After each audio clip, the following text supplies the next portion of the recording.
اعوذ باللہ من الشیطان الرجیم بسم اللہ الرحمن الرحیم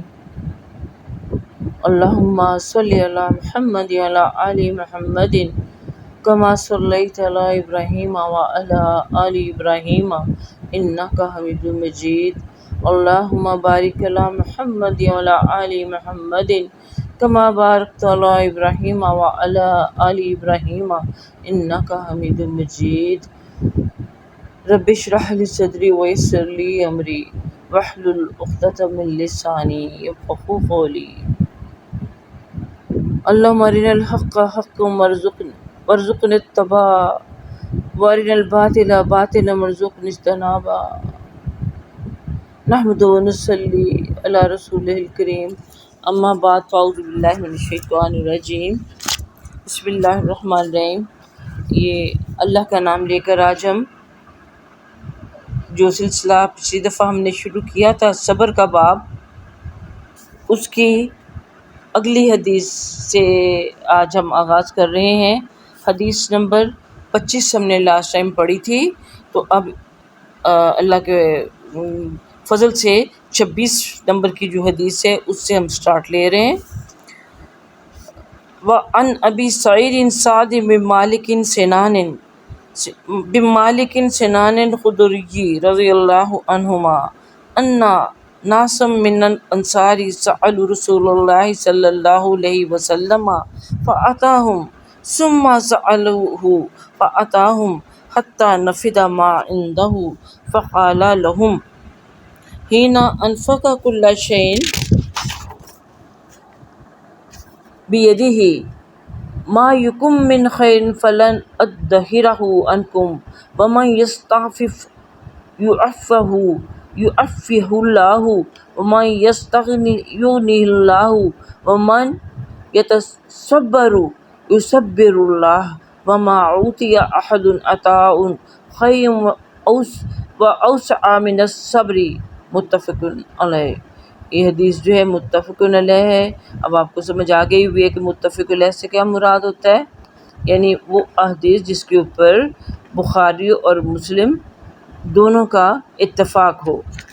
تو اس حدیث میں بیان کیا جا رہا ہے کہ ابو سعید سعد بن مالک بن سنان خدری، یہ پورا ان کے ولدیت کے ساتھ نام بیان کیا گیا، ورنہ عام طور پر آپ حضرت ابو سعید خدری رضی اللہ تعالیٰ عنہ کے نام سے کافی واقف ہیں۔ تو ان سے روایت ہے کہ انصار کے بعض لوگوں نے آپ سے کچھ سوال کیا،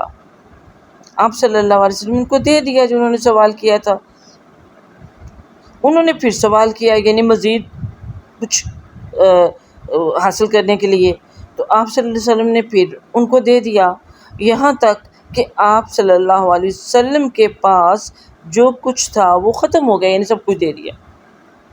اور وہ ہر چیز جو آپ کے ہاتھ میں تھی وہ خرچ ہو گئی۔ تو آپ صلی اللہ علیہ وسلم نے فرمایا کہ میرے پاس جو کچھ ہوتا ہے اس کو میں تم سے ہرگز جمع کر کے نہیں رکھتا۔ آپ نے کیوں کہا؟ اس لیے کہ ابھی بھی ان کے اندر مزید طلب کی جو حرص تھی وہ آپ کو نظر آ رہی تھی، تو اس لیے آپ نے ان کو بتایا کہ میرے پاس جو کچھ ہوتا ہے میں وہ خرچ کر دیتا ہوں اور میں اس کو ہرگز جمع کر کے نہیں رکھتا۔ تو یعنی جو کچھ میرے پاس تھا وہ میں تمہیں دے چکا ہوں، اب مزید میرے پاس ہے نہیں کہ میں تمہیں دے سکوں۔ اور ساتھ ہی آپ نے بڑی پیاری ان کو نصیحت کی کہ دیکھو، جو شخص سوال سے بچنے کی کوشش کرتا ہے اللہ اسے بچا لیتے ہیں، کہ انسان کو حد الوسع اس کی کوشش ہونی چاہیے کہ وہ کسی کے آگے دستے سوال دراز نہ کرے، تو اللہ اپنی جناب سے بن مانگے اس کو عطا کرتا ہے اس کی نیت کے مطابق۔ یعنی اس سے انسان کی جو عزت نفس ہوتی ہے اس پر داغ لگتا ہے جب وہ ہاتھ پھیلاتا ہے۔ اس لیے ایک اور حدیث میں ہے نا کہ جو بھیک مانگنے والا ہے وہ قیامت کے دن اللہ کے حضور اس حال میں آئے گا کہ اس کے چہرے کا جو گوشت ہے وہ نوچا ہوگا، کیونکہ کسی کے آگے سب ہاتھ پھیلانا اس کی خودداری کی نفی کرتا ہے، اور اسلام ہمیں کیا سکھاتا ہے؟ خودداری۔ اور اس کے علاوہ آگے بھی فرمایا، اور جو کوئی بے نیازی طلب کرتا ہے اللہ تعالیٰ اس کو بے نیاز کر دیتا ہے، یعنی حاجت ہونے کے باوجود ہاتھ نہیں پھیلاتا اور بے نیازی طلب کرتا ہے، یعنی اس کو یعنی قناعت سے کام لیتا ہے، جو کچھ ہے اسی کے اوپر وہ راضی ہوتا ہے، کیونکہ وہ دل کا غنی ہوتا ہے، اس کے دل کے اندر ہرس نہیں ہوتی، لالچ نہیں ہوتی، مزید پا لینے کی طلب نہیں ہوتی۔ تو کوئی شخص اگر غنی ہوگا تو اللہ تعالیٰ بھی اس کو دوسروں کی جو محتاجی ہے اس سے بچا لیتے ہیں۔ پھر فرمایا کہ جو صبر اختیار کرتا ہے اللہ تعالیٰ اس کو صبر عطا کرتے ہیں، اور صبر سے زیادہ بہتر اور وسیع عطیہ کسی کو نہیں دیا گیا۔ یہ چونکہ ہمارا باب اس صبر کے بارے میں ہے تو یہاں ان کو کیا آپ نے نصیحت کی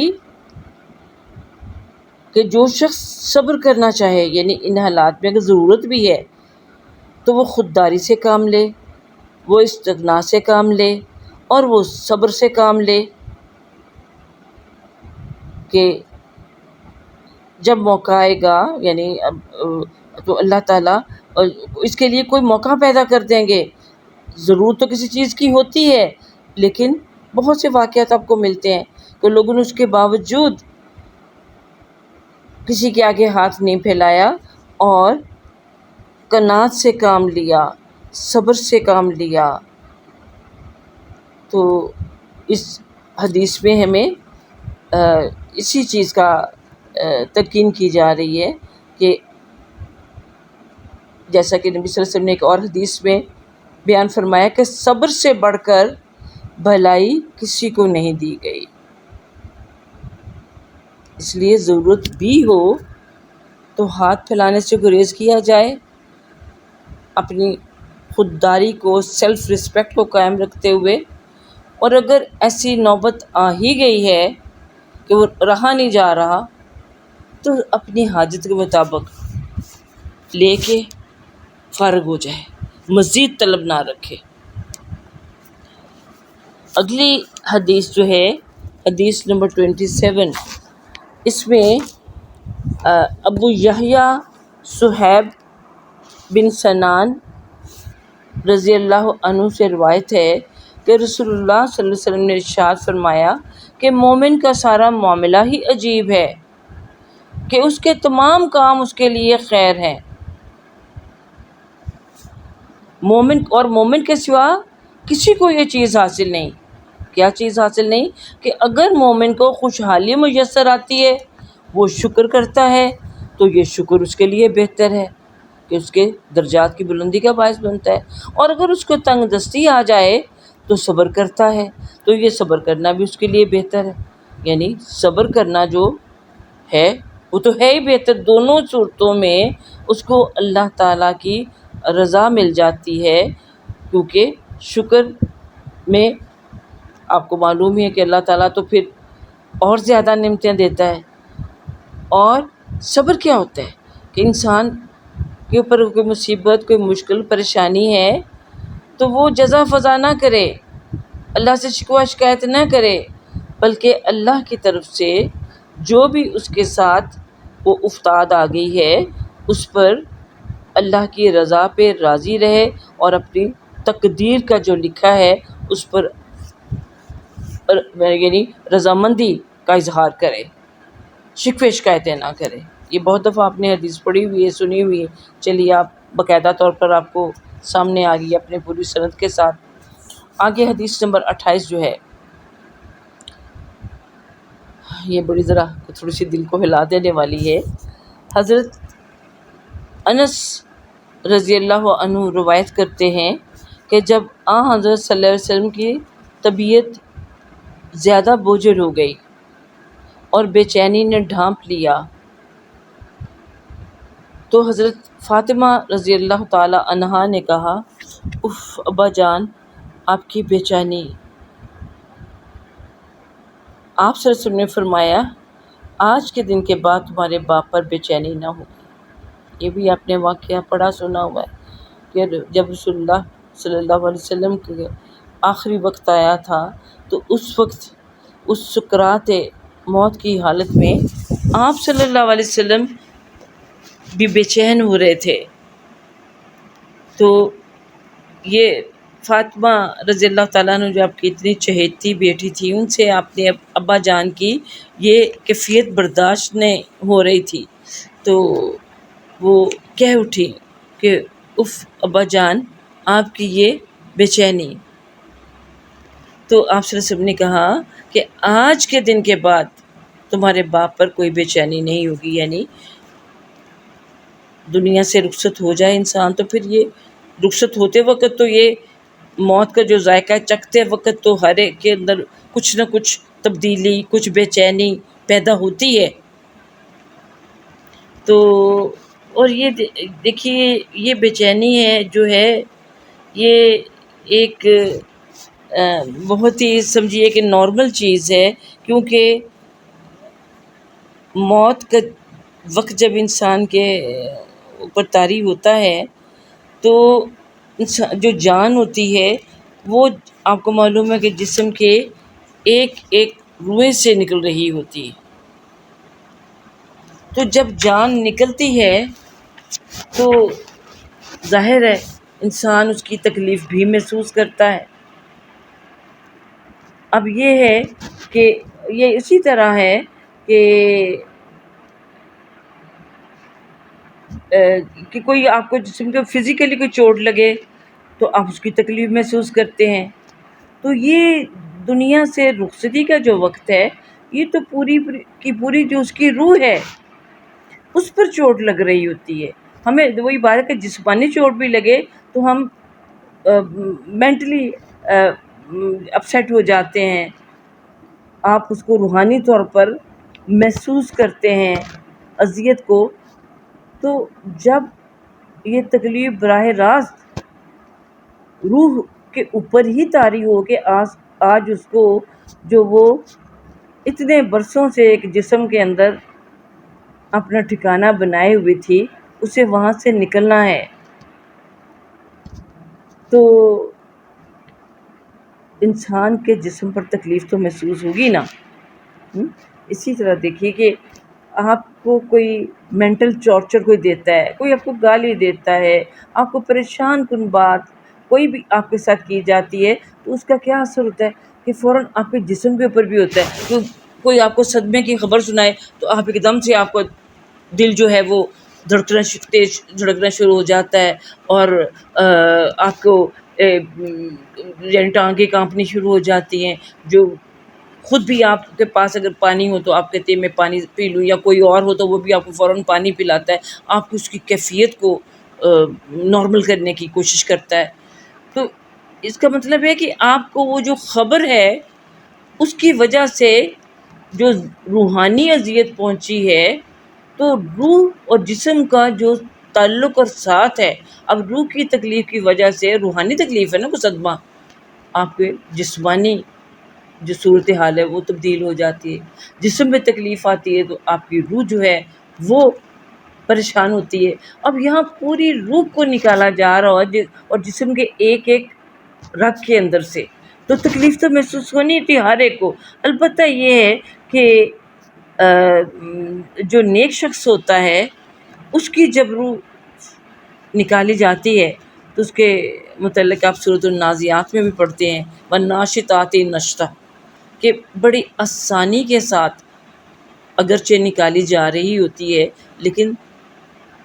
محسوس تو ہوتا ہے نا۔ دیکھیے اب آپ کہتے ہیں فلاں شخص سے ہم نے انجیکشن لگوانا، اس کا ہاتھ بڑا ہلکا ہے، سوئی چبھنے کی تکلیف تو ہے نا، کچھ ذرا سختی کے ساتھ ایک دم سے اس کو داخل کر دیتا ہے یا اس کو تیار نہیں کرتا، اور کچھ شخص کے اپنے ہاتھ کے اندر واقعی اللہ تعالیٰ نے یہ صلاحیت رکھی ہوتی ہے، تو تکلیف تو ہے لیکن کسی کے ہاتھ سے وہ کم محسوس ہوتی ہے انجیکشن کی تکلیف، کسی سے زیادہ ہوتی ہے۔ اب جو نیک لوگ ہیں ان کے لیے ایک طرف تو یہ تکلیف ویسے بھی اللہ کی رحمت کے طور پر ان کو اتنی محسوس نہیں ہوتی جیسے کہ کافر کو ہوتی ہے، کہ جب اس کی جان نکالی جاتی ہے تو وہ نازعات غرقاً، تو وہ جو فرشتے ہوتے ہیں اس کی ایک ایک رگ سے کھینچ کھینچ کر غصے کے ساتھ نکال رہے ہوتے ہیں، تو اس کو بہت تکلیف ہوتی ہے۔ اور جو نیک شخص ہے اس کی جب بھی نکالی جاتی ہے تو اس کو ایسے محسوس ہوتا ہے، نکالی تو جا رہی ہے، کہ جیسے مشکیزے کا منہ کھول دیا جائے، یہ بھی حدیث کے الفاظ ہیں، تو پانی پوری روانی کے ساتھ ایک دم سے باہر نکلتا ہے۔ تو اس طرح سے آہستگی کے ساتھ نیک شخص کی روح نکل جاتی ہے۔ اور دوسری بات یہ ہے کہ جو نیک شخص ہوتا ہے وہ تو اللہ کے پاس جانے کے لیے پہلے سے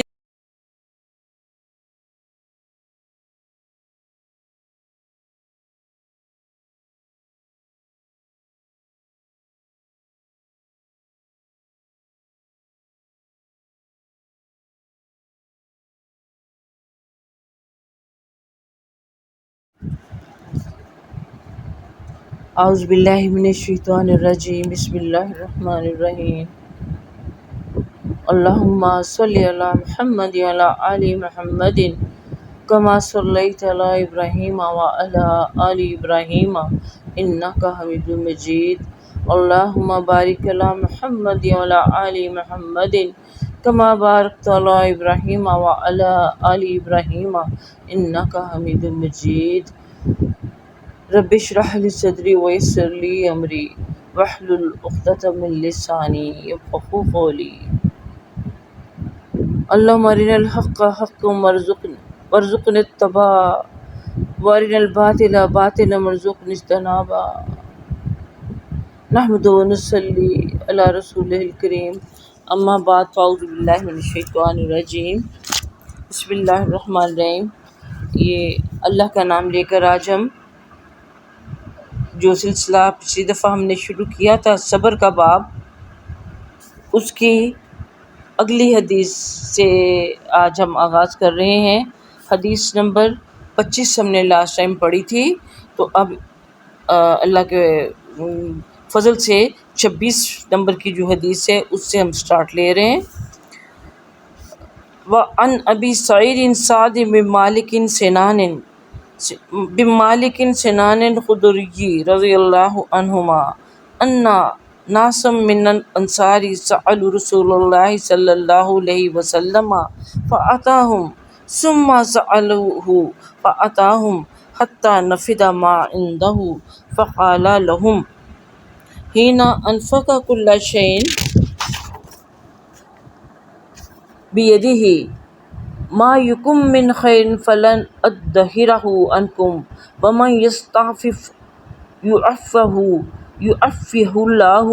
ومن يستغني يغنه الله ومن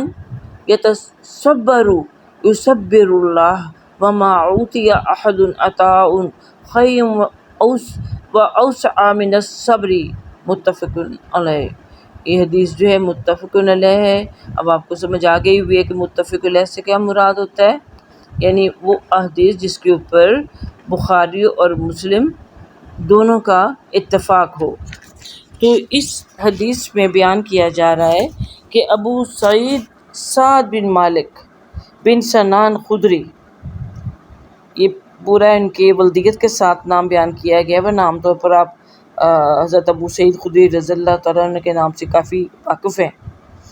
تو ان سے روایت ہے کہ انصار کے بعض لوگوں نے آپ سے کچھ سوال کیا، آپ صلی اللہ علیہ وسلم ان کو دے دیا جو انہوں نے سوال کیا تھا۔ انہوں نے پھر سوال کیا، یعنی مزید کچھ حاصل کرنے کے لیے، تو آپ صلی اللہ علیہ وسلم نے پھر ان کو دے دیا، یہاں تک کہ آپ صلی اللہ علیہ وسلم کے پاس جو کچھ تھا وہ ختم ہو گیا، یعنی سب کچھ دے دیا، اور وہ ہر چیز جو آپ کے ہاتھ میں تھی وہ خرچ ہو گئی۔ تو آپ صلی اللہ علیہ وسلم نے فرمایا کہ میرے پاس جو کچھ ہوتا ہے اس کو میں تم سے ہرگز جمع کر کے نہیں رکھتا۔ آپ نے کیوں کہا؟ اس لیے کہ ابھی بھی ان کے اندر مزید طلب کی جو حرص تھی وہ آپ کو نظر آ رہی تھی. تو اس لیے آپ نے ان کو بتایا کہ میرے پاس جو کچھ ہوتا ہے میں وہ خرچ کر دیتا ہوں اور میں اس کو ہرگز جمع کر کے نہیں رکھتا. تو یعنی جو کچھ میرے پاس تھا وہ میں تمہیں دے چکا ہوں، اب مزید میرے پاس ہے نہیں کہ میں تمہیں دے سکوں. اور ساتھ ہی آپ نے بڑی پیاری ان کو نصیحت کی کہ دیکھو، جو شخص سوال سے بچنے کی کوشش کرتا ہے اللہ اسے بچا لیتے ہیں. کہ انسان کو حت الوسع اس کی کوشش ہونی چاہیے کہ وہ کسی کے آگے دستے سوال دراز نہ کرے. تو اللہ اپنی جناب سے بن مانگے اس کو عطا کرتا ہے اس کی نیت کے مطابق. یعنی اس سے انسان کی جو عزت نفس ہوتی ہے اس پر داغ لگتا ہے جب وہ ہاتھ پھیلاتا ہے. اس لیے ایک اور حدیث میں ہے نا کہ جو بھیک مانگنے والا ہے وہ قیامت کے دن اللہ کے حضور اس حال میں آئے گا کہ اس کے چہرے کا جو گوشت ہے وہ نوچا ہوگا، کیونکہ کسی کے آگے ہاتھ پھیلانا اس کی خودداری کی نفی کرتا ہے. اور اسلام ہمیں کیا سکھاتا ہے؟ خودداری. اور اس کے علاوہ آگے بھی فرمایا، اور جو کوئی بے نیازی طلب کرتا ہے اللہ تعالیٰ اس کو بے نیاز کر دیتا ہے. یعنی حاجت ہونے کے باوجود ہاتھ نہیں پھیلاتا اور بے نیازی طلب کرتا ہے، یعنی اس کو یعنی قناعت سے کام لیتا ہے، جو کچھ ہے اسی کے اوپر وہ راضی ہوتا ہے. کیونکہ وہ دل کا غنی ہوتا ہے، اس کے دل کے اندر حرص نہیں ہوتی، لالچ نہیں ہوتی، مزید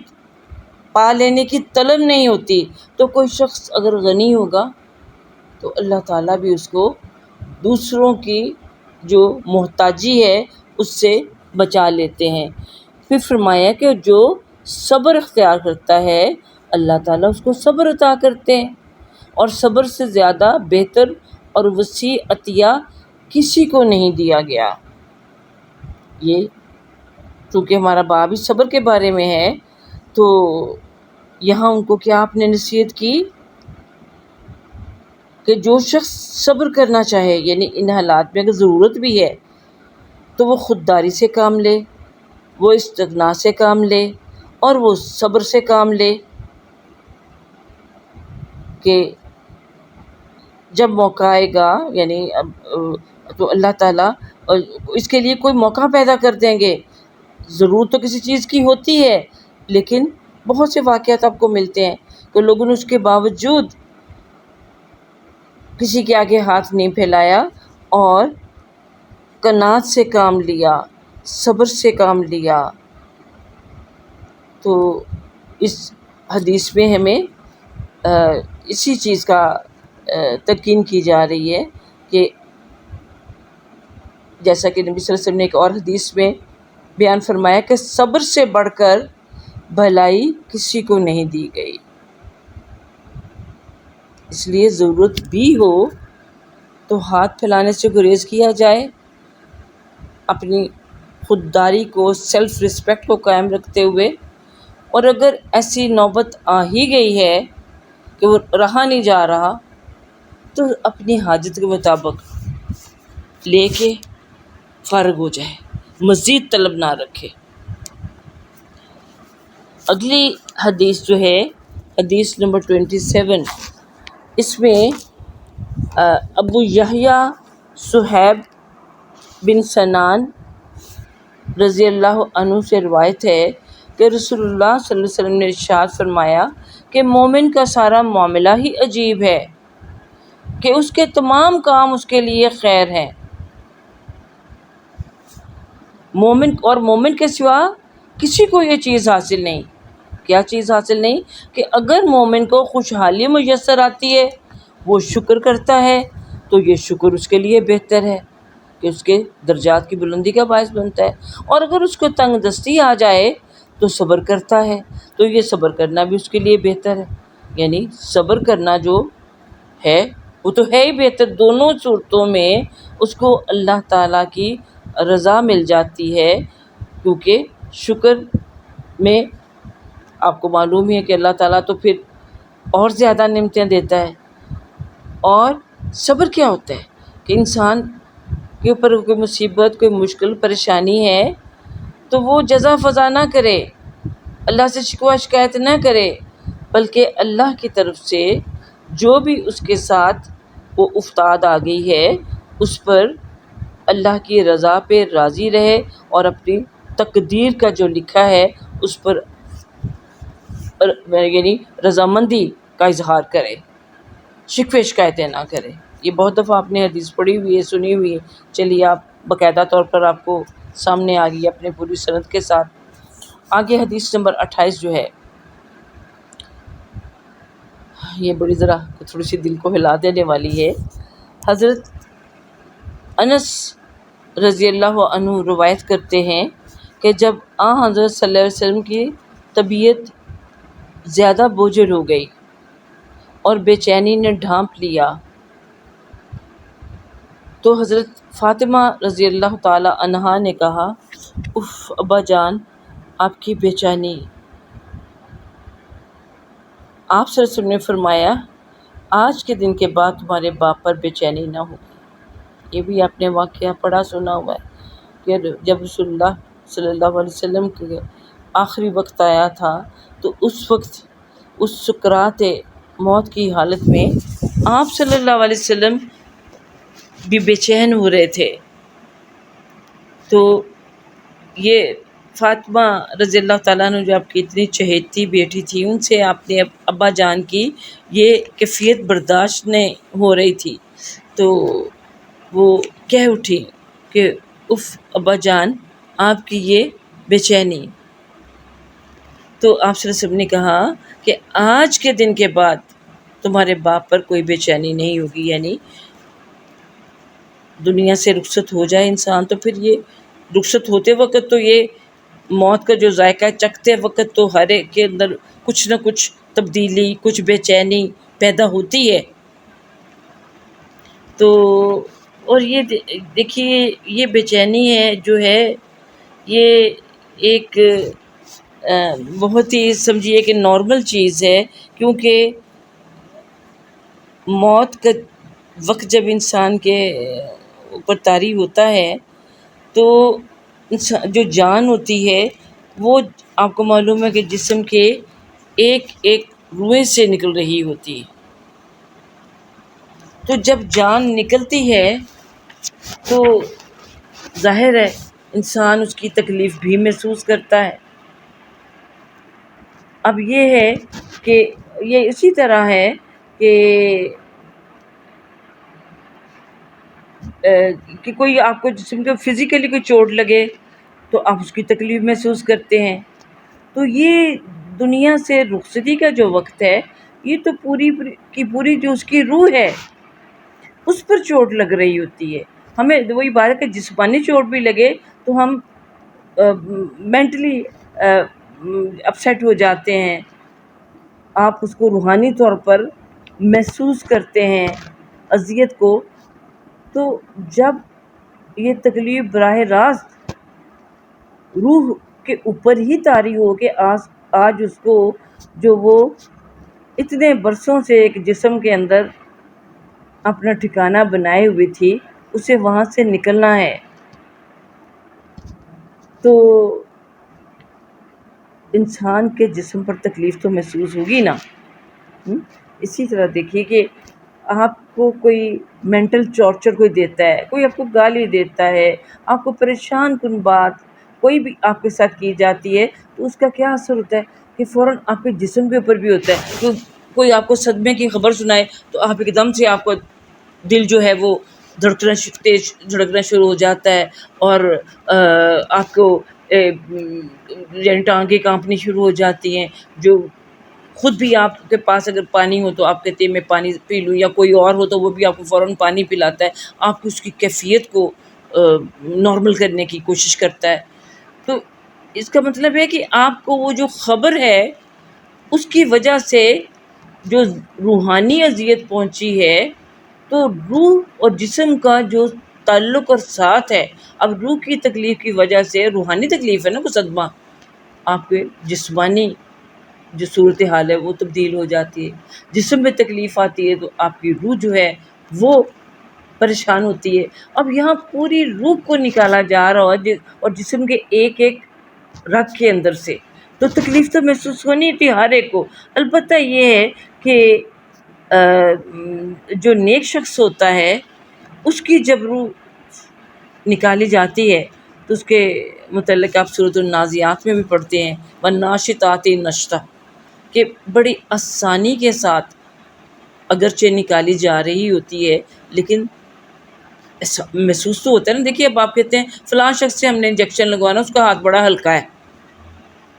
سوئی چبھنے کی تکلیف تو ہے نا، کچھ ذرا سختی کے ساتھ ایک دم سے اس کو داخل کر دیتا ہے یا اس کو تیار نہیں کرتا، اور کچھ شخص کے اپنے ہاتھ کے اندر واقعی اللہ تعالیٰ نے یہ صلاحیت رکھی ہوتی ہے، تو تکلیف تو ہے، لیکن کسی کے ہاتھ سے وہ کم محسوس ہوتی ہے انجیکشن کی تکلیف، کسی سے زیادہ ہوتی ہے۔ اب جو نیک لوگ ہیں ان کے لیے ایک طرف تو یہ تکلیف ویسے بھی اللہ کی رحمت کے طور پر ان کو اتنی محسوس نہیں ہوتی جیسے کہ کافر کو ہوتی ہے، کہ جب اس کی جان نکالی جاتی ہے تو وہ نازعات غرقاً، تو وہ جو فرشتے ہوتے ہیں اس کی ایک ایک رگ سے کھینچ کھینچ کر غصے کے ساتھ نکال رہے ہوتے ہیں، تو اس کو بہت تکلیف ہوتی ہے۔ اور جو نیک شخص ہے اس کی جب بھی نکالی جاتی ہے تو اس کو ایسے محسوس ہوتا ہے، نکالی تو جا رہی ہے، کہ جیسے مشکیزے کا منہ کھول دیا جائے، یہ بھی حدیث کے الفاظ ہیں، تو پانی پوری روانی کے ساتھ ایک دم سے باہر نکلتا ہے۔ تو اس طرح سے آہستگی کے ساتھ نیک شخص کی روح نکل جاتی ہے۔ اور دوسری بات یہ ہے کہ جو نیک شخص ہوتا ہے وہ تو اللہ کے پاس جانے کے لیے پہلے سے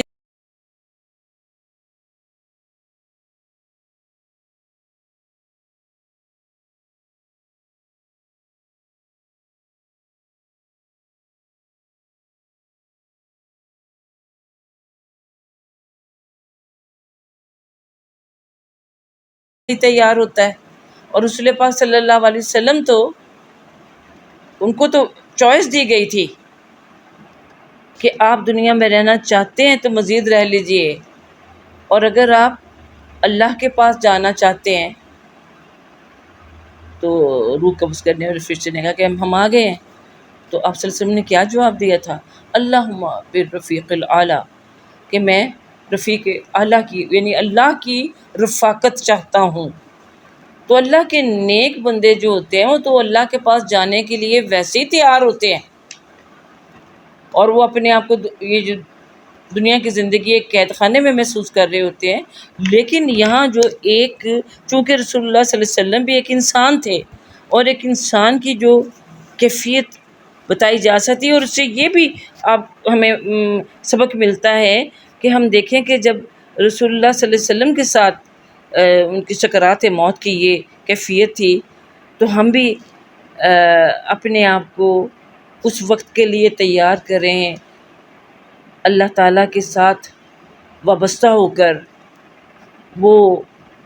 دعائیں سیکھیں، وہ اذکار سیکھیں جو ایسے وقت کے لیے ہمیں سکھائے گئے ہیں۔ اللہم انی اعوذ بک من غمرات الموت و سکرات الموت،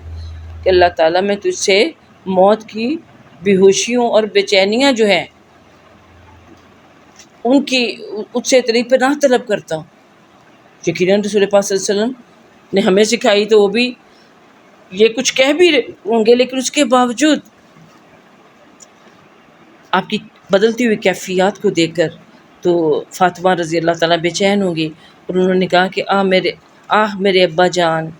جنہوں نے اپنے رب کے بلاوے کو قبول کر لیا، یعنی آپ کو اگرچہ آپشن دی گئی تھی لیکن آپ نے اپنے رب کے بلاوے کو قبول کر لیا، کہ اللہ کی رضا کو آپ نے مقدم جانا اور اللہ کے پاس جانا پسند کر لیا۔ پھر وہ جانتی بھی تھی، لیکن آپ دیکھیے جب کوئی ایسا وقت ہوتا ہے نا تو بے اختیار منہ سے الفاظ کچھ نہ کچھ نکل رہے ہوتے ہیں. بعض اوقات انسان کو سینس بھی نہیں ہوتی کہ میں کیا کہہ رہا ہوں. اب لیکن یہاں انہوں نے جو باتیں کی ہیں غلط بھی نہیں ہیں. پھر وہ کہتی ہیں اسی پریشانی کے حال میں، اے میرے ابا، جنت الفردوس جن کا ٹھکانہ ہے، یعنی آپ کو تو ٹھکانہ ہے جنت الفردوس ہے. تو اپنے آپ کو بھی تسلی دے رہی ہیں کہ میرے والد تب جنت الفردوس میں جانے والے ہیں. پھر کہا کہ اے میرے ابا، جن کی موت کی اطلاع ہم جبریل کو، آپ یعنی آپ کی موت کی اطلاع ہم دیکھ رہی تھی کہ سکرات موت کے عالم میں ہیں، نزا کے عالم میں ہیں. آج کل تو ہم کسی کو دیکھتے بھی ہیں اس حالت میں، کچھ سمجھ بھی آ رہی ہوتی، لیکن پھر بھی کچھ اپنے آپ کو دھوکہ دیتے ہیں، کچھ جانے والے کو یہ کیا کہے گا کہ مجھے بھیجنے کو تیار ہو رہے ہیں. تو کوئی کلمہ تک نہیں ہم پڑھتے. دیکھ اس ایسے وقت پر وہ پریشانی کا اظہار نہیں، کچھ نہیں ہوگا، کچھ نہیں ہوگا، خیر ہے، ایسے ہی ہوگا. تو یہ نہیں، اس طرح کی باتیں. اور اول تو ایسا موقع ہی کم آتا ہے. ہسپتالوں میں ڈاکٹروں کے ہاتھوں میں جان دے دی جاتی ہے، اور گھروں میں بھی اگر ہوں تو کوئی یہ نہیں دیکھتا کہ اس کا یہ آخری وقت ہے اور ہمیں کیا کرنا چاہیے سنت رسول صلی اللہ علیہ وسلم کے مطابق. تو اب یہ فاطمہ رضی اللہ تعالیٰ عنہ کہتی ہیں کہ ہائے میں ہم اپنے میرے ابا میرے بار بار منہ سے تو یہ نہیں کہتا ہائے، جس طرح ہم بھی کہتے ہیں ہائے ابا جی، ہاں، کہ ہم آپ کی موت کی اطلاع جبرائیل کو دیتے ہیں. کیوں؟ جبرائیل کو تو پتہ بھی تھا، یعنی جبرائیل کو اپنے جیسے وہ ایک اپنے وہ دوست، خیر خواہ، گھر میں آنے جانے والے، ہمدرد، پیار کرنے والے اور اللہ کا پیغام لانے والے سب سے بڑھ کر وہ ہستی تھی. اور جو اللہ کا پیغام لے کر آنے والی ہستی ہو، اس سے بڑھ کر ان کو کون سی ہستی اور عزیز ہو سکتی تھی. ہم بھی جو ہمیں اللہ کا پیغام دینے والے ہمارے استاد ہیں، ان سے ایسی ہی محبت رکھتے ہیں اور رکھنی ہمیں چاہیے کہ ہر محبت سے بڑھ کر ہو کہ اس نے مجھے اللہ کے ساتھ جوڑا ہے. تو اب جبرائیل علیہ السلام تو وہی بات ہے، وحی کو لے کے آنے والے تھے. اب فاطمہ رضی اللہ تعالیٰ کو یہ بھی اس وقت ظاہر فیل ہو رہا ہوگا کہ اب جبرائیل علیہ السلام نہیں آیا کریں گے. اب وہ وحی کا جو ڈیوٹی اللہ تعالیٰ نے لگائی تھی وہ ان کی ڈیوٹی ختم ہو گئی. تو کہ اب ہم جبرائیل کو بتاتے ہیں، یعنی ایسے لگتا ہے جیسے کوئی ایک انسان دوسرے انسان کے ساتھ اپنا دکھ جو ہے وہ شیئر کر رہا ہو. یعنی آپ کی باتوں سے ایسا ہی لگ رہا ہے. تو اگلی چیز وہ کہتی ہیں کہ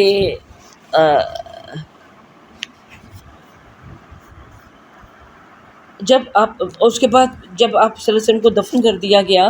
تو حضرت فاطمہ رضی اللہ تعالیٰ پھر وہ کیا ان کے الفاظ تھے کہ جب صحابہ کرام رضی اللہ تعالیٰ آپ کو دفنا کے واپس آئے تو کہنے لگی کہ کیا تمہارے دلوں نے یہ بات گوارا کر لی کہ تم رسول اللہ صلی اللہ علیہ وسلم کے جسم مبارک پر مٹی ڈالو؟ یعنی تم نے کس طرح یہ گوارا کیا کہ آپ صلی اللہ علیہ وسلم کے اوپر مٹی ڈال دیں؟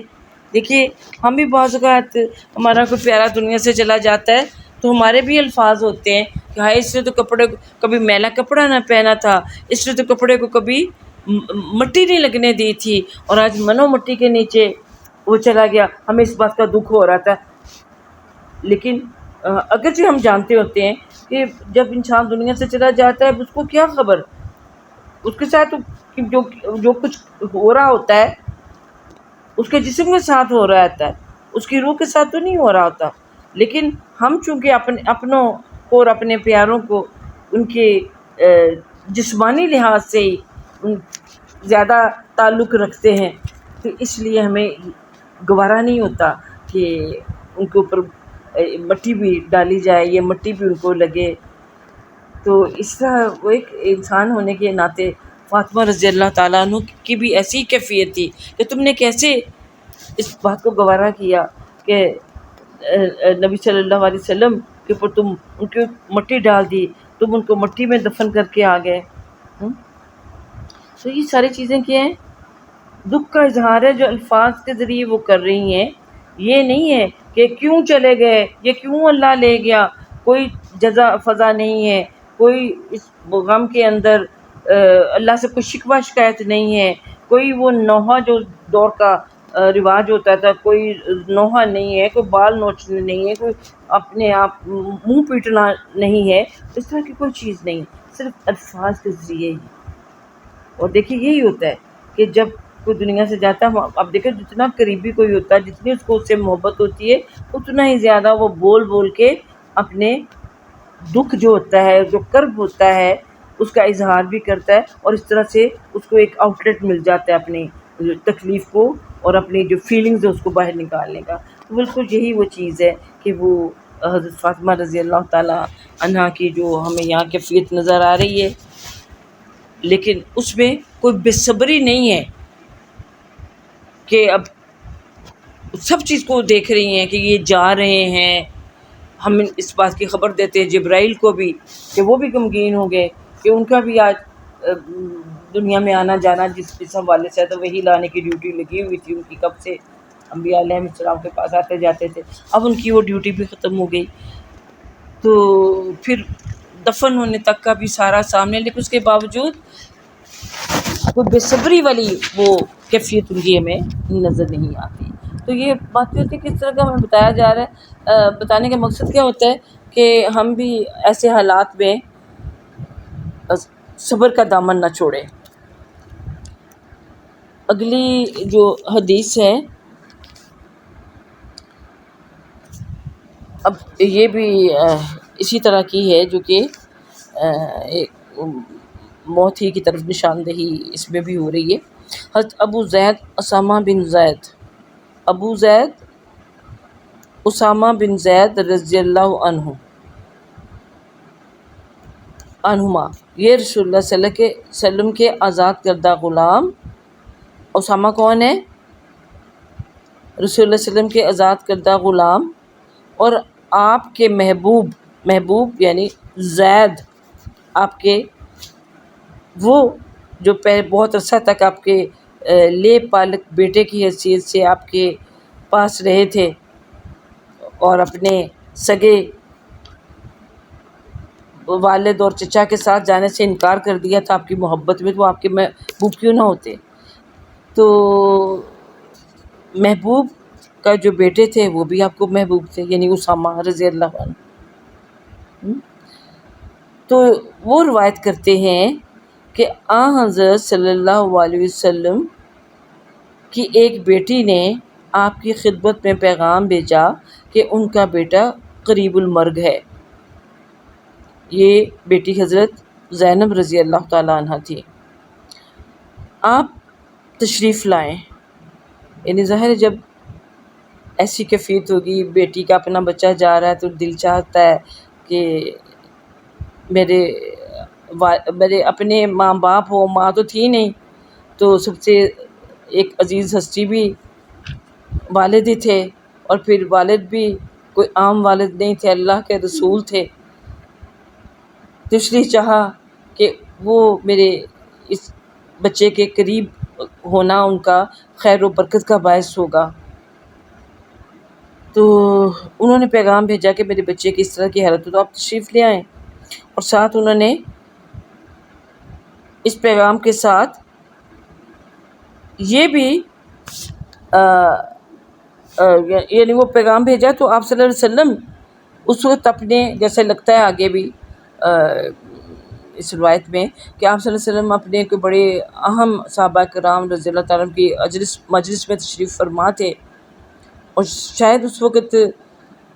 اس مصروفیت میں آپ نہیں جانا چاہتے تھے، مطلب یا جا پائے کہ اس کو چھوڑ کے جانا، تو کہا کہ میری پیغام لانے کو کہا کہ آپ جا کے میری بیٹی سے کہہ دوں کہ آپ کے والد آپ کو سلام کہہ رہے ہیں، اور ساتھ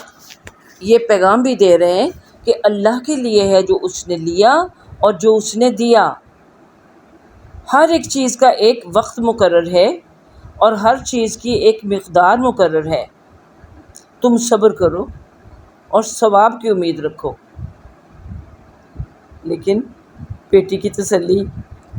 باتوں سے کچھ تو ہوئی ہوگی، لیکن والد کی غیر موجودگی تھی، وہ ان سے لگتا ہے کہ حالت میں، ظاہر ہے وہ بچے کی ماں تھی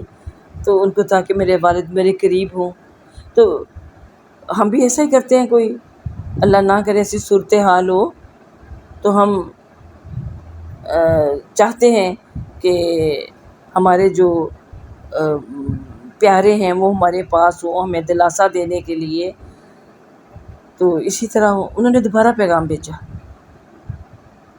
اور قسم کھا کر کہا، وہ قسم کھا کر پیغام بھیجا کہ آپ ضرور تشریف لائیں. چنانچہ آپ کو یہ جو پیغام ملا کہ بیٹی نے قسم دے کر آپ کو کہا ہے، یعنی قسم دینا اللہ کی قسم ہی ہو سکتی ہے نا، اور ہمارے دین میں تو کسی اور کی قسم تو جائز ہی نہیں ہے. تو کیا آپ ضرور تشریف لائیں. تو آپ کھڑے ہو گئے جانے کے لیے، اور آپ کے ساتھ پھر آپ کے وہ جو صحابہ کرام رضی اللہ تعالیٰ عنہ تشریف فرما تھے، ان میں سعد بن عبادہ، معاذ بن جبل، ابی بن کعب اور زید بن ثابت رضی اللہ تعالیٰ عنہ، یہ سب بھی آپ کے ساتھ کھڑے ہو گئے، جانے کو تیار ہو گئے. اور ان کے علاوہ بھی کچھ اور آدمی تھے جو آپ کے ساتھ وہاں تشریف لے گئے. تو آپ جب وہاں پہنچے تو بچے کو آپ کی خدمت میں پیش کیا گیا. آپ نے اس کو اپنی گود میں بٹھایا اور بچہ اس وقت اضطراب اور بے چینی میں تھا، چنانچہ آپ کی آنکھوں سے آنسو بہہ نکلے. سعد بن عبادہ رضی اللہ عنہ نے عرض کی کہ یا رسول اللہ، یہ آنسو کیسے؟ یعنی آپ اللہ کے رسول ہو کر آپ رو رہے ہیں. آدھا گھنٹہ ہو گیا کہ آپ اللہ کے رسول ہو کر آپ کی آنکھوں میں آنسو. تو سعد بن یعنی یہ کہنے والے کون تھے؟ سعد بن عبیدہ نے عرض کی کہ یا رسول اللہ، یہ آنسو کیسے؟ آپ نے صلی اللہ علیہ وسلم فرمایا کہ یہ رحمت کے آنسو ہیں، اور اس رحمت کو اللہ تعالیٰ نے اپنے بندوں کے دل میں رکھ دیا ہے کہ یہ جو آنسو ہیں یہ کوئی شکوے یا شکایت کے آنسو نہیں ہیں، بلکہ یہ اللہ تعالیٰ کی رحمت ہوتی ہے، دل کی جو نرمی ہوتی ہے. کہ اور ایک اور روایت میں ہے کہ اللہ نے اپنے بندوں کے دلوں میں سے جس میں چاہا یعنی اس رحمت کو رکھ دیا، اور اللہ تعالیٰ اپنے بندوں میں رحم کرنے والوں پر رحم فرماتے ہیں. تو اس سے بھی وہی ہمیں سمجھ میں آتی ہے کہ چاہے یہاں پر اب ان کے بیٹے کا معاملہ تھا، لیکن اس کے باوجود یعنی ان کی طرف سے بھی کوئی بے چینی کا اظہار نہیں نظر آیا. اور نبی صلی اللہ علیہ وسلم جو ہے وہ بھی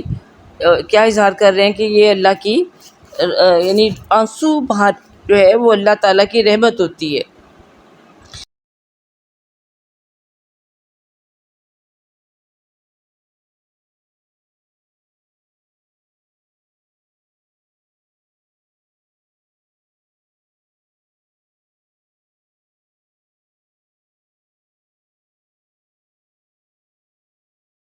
اور دوسری بات یہ ہمیں لگتا ہے کہ بھی بیٹی کو بھی تسلی ہو گئی کہ جب آپ صلی اللہ علیہ وسلم وہاں تشریف لے گئے کہ آپ کی دعا اور برکت جو ہے آپ کی موجودگی کی، وہ ان کے لیے سکینت قلب کا باعث بنی. اب آگے ہماری جو ایک حدیث ہے یہ بہت کچھ لمبی بھی ہے، اس میں کچھ بڑی وہ لیکن لمبی بھی ہے، اس میں پورا قصہ بھی بیان کیا گیا ہے. لیکن پہلے میں نے چھوڑا کہ اس کو نہ ہی ہم پڑھیں، لیکن پھر دیکھا کہ یہ بہت اہم ہے اس لحاظ سے کہ اس میں جو واقعہ بیان کیا گیا ہے وہ سورۃ البروج جو ہے 30ویں سپارے کی، اس کے اندر وہ جو اصحاب الاخدود کا ذکر آیا ہے کہ قرآن دینا، اصحاب الاخدود کا جو ذکر آیا ہے، جن کو کہ ہم پڑھتے ہیں کہ آگ کی خندقوں میں پھنکوا دیا گیا تھا، اس واقعے کو یعنی کوئی وہ یہ نہیں کہ کوئی کہانی تھی یا کوئی ایسی چیز تھی جو کہ حقیقی طور پر وہ پیش نہیں آیا تھا، بلکہ یہ حدیث جو ہے اس کو کنفرم کر رہی ہے کہ ایسا واقعہ پیش آ چکا ہوا ہے۔ کب، کہاں، کس طرح سے، وہ ہم آپ کو اب سارے کا سارا جو واقعہ ہے وہ پڑھ کے اس حدیث کے لحاظ سے آپ کو بتا دیتے ہیں۔ اس سے پہلے یہ سورۃ بروج جو ہے اس کو بھی ہم پڑھ لیتے ہیں کہ اس میں اللہ تعالیٰ نے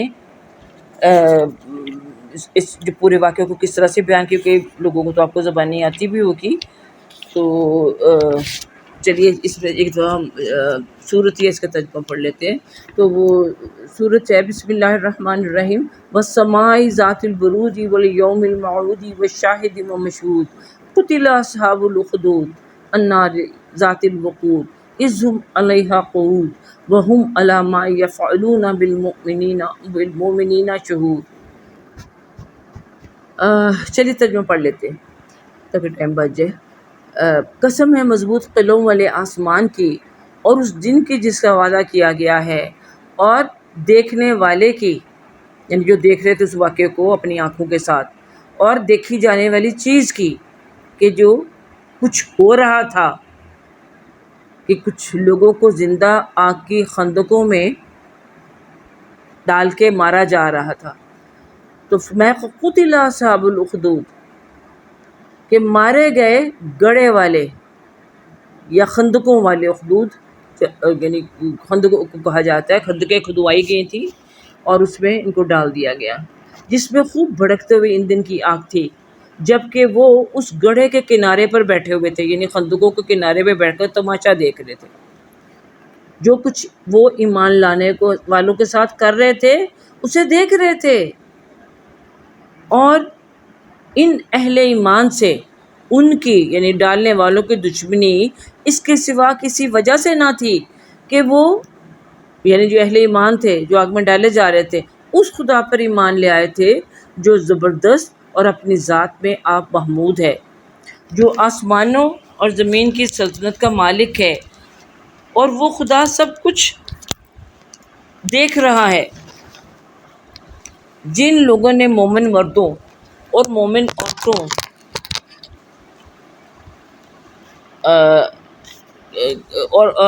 جن مومن مردوں اور عورتوں پر ستم توڑا اور پھر اس سے توبہ نہ کی، یقیناً ان کے لیے جہنم کا عذاب ہے اور ان کے لیے جلائے جانے کی سزا ہے۔ یعنی یہ تو دنیا میں ان کو خندقوں میں آ کے میں ڈال رہے ہیں، وہ جو 70 گنا زیادہ گرم آگ ہے نا جہنم کی، ان ڈالنے والوں کو اس میں ڈالا جائے گا۔ اور ان کے برعکس وہ لوگ جو ایمان کی خاطر اپنی جان دے رہے ہیں، تو فرمایا کہ جو لوگ ایمان لائے اور جنہوں نے نیک عمل کیے، یقیناً ان کے لیے جنت کے باغ ہیں جن کے نیچے نہریں بہتی ہوں گی، ذالک الفوز الکبیر، اور یہی بڑی کامیابی ہے۔ اور یہ بھی سن لو کہ ان بطش ربک لشدید، کہ تیرے رب کی پکڑ بڑی سخت ہے، وہی پہلی بار پیدا کرتا ہے اور وہی دوبارہ پیدا کرے گا، اور وہ بخشنے والا ہے، محبت کرنے والا ہے، عرش کا مالک ہے، بزرگ و برتر ہے، اور جو کچھ چاہے کر ڈالنے والا ہے۔ تو اس کے حوالے سے اب ہم آگے اس حدیث کو پڑھتے ہیں کہ اس میں اس واقعے کو کیسے بیان کیا گیا ہے۔ تو اس حدیث میں یعنی مستند تاریخی روایت تو ظاہر ہے وہی ہوتی ہے جو کہ وہی کے ذریعے رسول پاک صلی اللہ علیہ وسلم کو بتائی جاتی تھی۔ تو یہ ظاہر جو تاریخی واقعہ ہے یہ بھی آپ صلی اللہ علیہ وسلم کو بذریعہ وحی بتایا گیا، تو آپ نے پھر اس کو آگے بیان کیا۔ اب دیکھیے یہ جو حدیث کے بارے میں چونکہ ہم پڑھ رہے ہیں تو اب آپ کو پتہ چلتا ہے کہ یہ جو واقعات آپ بیان کرتے تھے یہ بھی تو حدیث ہی ہے نا، ہاں، جو اور تحریر میں لائی گئی بعد میں، اور ہمارے ہاتھوں میں آج پہنچ گئی ہے۔ یعنی یہ جو سارا قصہ ہے، اس میں بہت زیادہ سبق ہے ہمارے لیے۔ تو اگر دیکھیے پہلے، اور یہ بھی نہیں کہا گیا کہ بنی اسرائیل کے کوئی لوگ تھے، یہ بھی نہیں بتایا گیا کہ یہ جو واقعہ ہے یہ کوئی بنی اسرائیل کی تاریخ سے ہے، کہ ان روایات میں سے تو اس سے یہ پتہ چلتا ہے کہ ہوا یہ واقعہ، یہ کون تھے، یہ کیا لوگ تھے، لیکن آپ صلی اللہ علیہ وسلم کو بذریعہ وحی خفی یہ واقعہ جو تھا یہ بتا دیا گیا ہوا تھا۔ اور باقی رہی یہ چیز کہ جو واقعات ایسے ہوتے ہیں، یعنی ہمارے لیے وہ ضروری نہیں ہوتا کہ وہ ہماری شریعت کا حصہ ہیں، یا دیکھیے پہلی شریعتوں کے مقابلے میں کچھ تبدیلیاں بھی آئی ہیں، تو ہمیں ان کو پورا ماننا ضروری سمجھا جائے، لیکن یہ ہے کہ اس واقعے کے ساتھ جو بھی اب آپ پڑھیں گے تو آپ کو سمجھ آئے گی کہ کچھ ایسی چیزیں ہیں کہ جو ہم کہتے ہیں یہ کیسے ہو گیا، جیسے سورہ کہف والے واقعے میں ہم دیکھتے ہیں۔ تو اس لیے اس واقعے کے ساتھ ہی وہ جو حالات تھے اس کے مطابق وہ شرعی احکام ہمیں اس واقعے میں ملتے ہیں، ادروائز وہ ہمارے لیے آج ہم کو یہ نہیں کہہ سکتے کہ ویلڈ ہیں۔ تو یہ، اور دوسری بات ہے کہ یہ واقعہ ظاہر درست ہے کہ جو تو آپ اس کو یہاں بھی لایا گیا ہے، کیونکہ اس کی جو سند اور متن دونوں لحاظ سے یہ مسلم میں روایت ہوا ہے۔ اچھا جی، تو اب اس واقعے کو ہم شروع کرتے ہیں پڑھنا، آپ بھی توجہ سے سنیے۔ تو حضرت صہیب رضی اللہ تعالیٰ عنہ سے روایت ہے کہ رسول اللہ صلی اللہ علیہ وسلم نے ارشاد فرمایا، تم سے پہلے لوگوں میں ایک بادشاہ تھا، اس کا ایک جادوگر تھا، یعنی اس نے ایک جادوگر کو دربار میں مختلف لوگوں کو، جیسے آپ دیکھتے ہیں رکھے ہوتے ہیں نا ہر طرح کے لوگ، اکبر کے دربار میں دیکھ لیجئے، کسی میں بھی دیکھ لیجئے، تو جادوگر رکھا ہوا تھا اس نے۔ جب جادوگر بوڑھا ہو گیا تو اس نے بادشاہ کو کہا کہ میں بوڑھا ہو گیا ہوں، میرے پاس ایک لڑکا بھیجو جس کو میں جادو سکھا دوں، یعنی میں اپنے لیے کوئی آگے تیار کر کے جاؤں۔ تو بادشاہ نے اس کو ایک لڑکا دے دیا کہ چلو اس کو سکھاؤ، جس کو وہ جادو سکھانے لگا۔ اس لڑکے کے راستے میں پر ایک راہب رہتا تھا، جب وہ گھر سے جادو سیکھنے کے لیے اس جادوگر کے پاس آتا تو راستے میں اس کو ایک راہب ملتا ہے۔ راہب کون ہوتا ہے؟ یہ جو آج بھی ہم کہتے ہیں تارک الدنیا، جو لوگ درویش قسم کے ہوتے ہیں تو ان کو راہب کہا جاتا ہے۔ اور یہ جو ہیں عیسائی، ان کے ہاں آپ کو بتائیے راہب کی وجہ سے رہبانیت، یعنی دنیا کو چھوڑ دینے والا جو سارا سلسلہ ہے وہ پایا جاتا ہے۔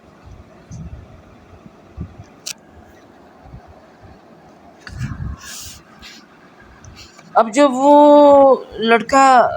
وہ راہب کے سے ملا تو اس کی گفتگو سنی تو اس کی گفتگو بڑی پسند آئی، تو وہ لڑکا جب بھی ساحر کے پاس یعنی جادوگر کے پاس جاتا تو جانے سے پہلے راستے میں چونکہ وہ راہب اس کو مل جاتا تو اس کے پاس بیٹھ جاتا، اور جب وہ ساحر کے پاس جاتا تو وہ اس لڑکے کو مارتا کہ تو مطلب دیر سے کیوں آیا ہے۔ اس لڑکے نے راہب کو شکایت لگائی کہ بھی میں آپ کے پاس بیٹھا مجھے اچھا تو لگتا ہے، لیکن مجھے دیر ہو جاتی ہے تو جو میرا استاد ہے جادوگر وہ مجھے مارتا ہے۔ تو راہب نے کہا کہ جب ساحر کا ڈر ہو، یعنی جادوگر کا ڈر ہو، تو کہنا کہ میرے گھر والوں نے روک لیا تھا، اور جب گھر والوں یعنی میں گھر سے ہی دیر سے آیا ہوں، اور جب گھر والوں کا ڈر ہو تو کہنا کہ مجھے ساحر نے روک لیا تھا کہ گھر میں رات کو لیٹ پہنچو، تو کہنا کہ جادوگر نے مجھے چھٹی نہیں جلدی تھی۔ تو معاملہ اسی طرح چلتا رہا، یعنی راہب کے پاس وہ بیٹھتا اٹھتا رہا، اس کی تعلیمات جو تھی وہ اس سے حاصل کرتا رہا، یہاں تک کہ اس لڑکے کا گزر ایک دن ایک بڑے جانور پر ہوا جس نے لوگوں کا راستہ روکا ہوا تھا۔ اب کوئی جانور تھا جو کہ راستے میں تھا، ہو سکتا واللہ عالم وہ جانور کیا تھا، وہ کوئی ہاتھی تھا، یہی بڑا جانور کہہ سکتے ہیں، یا کوئی ظاہر ہے بڑائی کوئی ہوگا اس ٹائپ کا ہی کہ جس نے لوگوں کا راستہ روکا ہوا تھا، یعنی تو تو لڑکے نے دل میں کہا کہ آج میں یعنی چیک کرتا ہوں کہ جو جادوگر ہے وہ افضل ہے یا راہب، کہ دونوں میں سے کون درست ہے۔ اب سیکھ تو میں جادوگر ہی رہوں، لیکن اچھی باتیں مجھے راہب کی لگ رہی ہیں، اب پتہ نہیں مجھے کرنا کیا چاہیے۔ اس نے ایک پتھر اٹھایا اور اس طرح کہا، اللہم ان کان امر الراہب احب الیک من امر الساحر فاقتل ہذہ الدابہ، کہ اے اللہ اگر آپ کو جادوگر سے راہب کا معاملہ زیادہ پسند ہے تو اس جانور کو اس پتھر سے ہلاک کر دے تاکہ لوگوں کا راستہ یعنی وہ صاف ہو جائے اور وہ گزر سکے۔ چنانچہ اس نے پتھر مارا اور اس کو ہلاک کر دیا، جانور کو پتھر مارا اور وہ پتھر ہلاک ہو گیا، لوگ گزر گئے اس راستے سے۔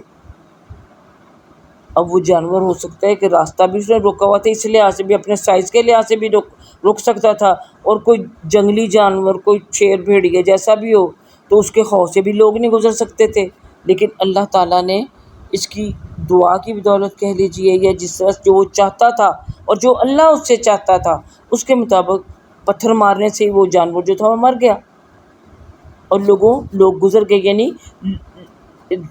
جو اس سے ہمیں یہ بھی سبق ملتا ہے کہ لوگوں کا راستہ نہیں روکنا چاہیے کسی بھی طور پر، چاہے اپنے مجمع لگا کے بیٹھ جائیں، یا پھر آپ کو پتہ ہی ہے ہمارے آج کل دکاندار کیا کرتے ہیں، اور یہ فٹ پاتھوں پہ جو سارے ٹھیلے لگے ہوتے ہیں اور سارا کچھ کس طرح سے لوگوں کو تنگی ہو رہی ہوتی ہے، لیکن یہ کام جاری ہے۔ اچھا، پھر وہ راہب کے پاس آیا اور اس نے اس کو سارے واقعے کی اطلاع دی۔ راہب نے اسے کہا کہ اے بیٹے، آج تو مجھ سے افضل ہے، تو مجھ سے بھی نمبر لے گیا ہے، کہ تیرا معاملہ جہاں تک پہنچ گیا ہے میں اس کو دیکھ رہا ہوں۔ یعنی اللہ تعالیٰ نے تمہیں جس مرتبے پر فائز کر دیا ہے دین کو سیکھنے کے بعد، تو تجھے لگتا ہے میرے سے بھی بلند ہوگی تیرا جو درجہ ہے، کہ تو نے اللہ سے دعا کی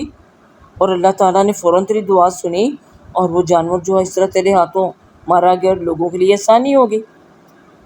تیرا معاملہ جہاں تک پہنچ گیا ہے میں اس کو دیکھ رہا ہوں، تمہیں عنقریب آزمائش میں ڈالا جائے گا۔ اب تو چونکہ اللہ کا پسندیدہ ہو گیا ہے، اس لیے اب تم پر آزمائشیں آنا شروع ہو جائیں گی۔ کوئی بھی شخص اللہ کے راستے پہ چلتا ہے تو پھر آزمائشیں تو آتی ہیں نا۔ اچھا، تو پھر اس نے کہا کہ تمہیں عنقریب آزمائش میں ڈالا جائے گا، اگر تمہیں آزمائش میں ڈالا جائے تو میری اطلاع نہ دینا، تو لوگوں کو نہ بتانا کہ بھی میں کس کے پاس جاتا تھا اور میں کیا کچھ سیکھ چکا ہوں، اور اس کے جو کچھ وہ سیکھ چکا تھا اس راہب سے وہ کیا تھا۔ دیکھیے یہ راہب پھر وہی لگتا ہے کہ شاید کوئی عیسائی ہو، کیونکہ یہ جو خوبیاں یا جو صلاحیتیں اس راہب کے ذریعے اس لڑکے کو ملی تھیں وہ وہی ہیں جو کہ عیسیٰ علیہ السلام کے اندر تھی، کہ یہ لڑکا مادرزار اندھے اور کوڑی کو بحکم خدا درست کرتا اور لوگوں کی تمام بیماریوں کا علاج کرتا تھا۔ بادشاہ کا اب ہونی اللہ کی طرف سے کیا ہوئی کہ بادشاہ کا ایک ہم مجلس اندھا ہو چکا تھا، یعنی بادشاہ کا قریبی کوئی مصاحب جو تھا وہ اندھا ہو گیا تھا کسی بھی وجہ سے۔ وہ اس لڑکے کے پاس بہت سے عطیات لے کر آیا اور کہنے لگا کہ اگر تو نے مجھے شفا بخش دی۔ اس کو بھی پتہ چلا گیا کہ لڑکا کچھ یعنی جو اندھے ہیں یا جو کوڑی ہیں ان کا علاج کرتا ہے، تو اس نے کہا کہ اگر تو نے مجھے شفا بخش دی تو یہ تمام عطیات تمہارے ہیں۔ لڑکے نے کہا کہ میں کسی کو شفا نہیں دیتا، شفا تو اللہ دیتا ہے، یعنی میرے جو میں علاج ہے یا دعا ہے اس میں اثر کون ڈالتا ہے؟ اللہ تعالیٰ۔ تو مجھے یعنی ان تحفوں کی ضرورت نہیں، بلکہ اگر تم اللہ پر ایمان لے آؤ تو میں اللہ تعالیٰ سے دعا کروں گا اور وہ تمہیں شفا دے گا۔ دیکھیں نا، لوگوں کو ایمان کی طرف رغبت دلانے کے لیے اس نے کتنی اچھی بات کی۔ چنانچہ وہ اللہ پر ایمان لے آیا اور اللہ نے اس کو شفا دے دی، یعنی اس کی آنکھیں ٹھیک ہو گئیں۔ وہ بادشاہ کے پاس آیا اور اس کے بعد اسی طرح جس طرح وہ نارملی کام کیا کرتا تھا،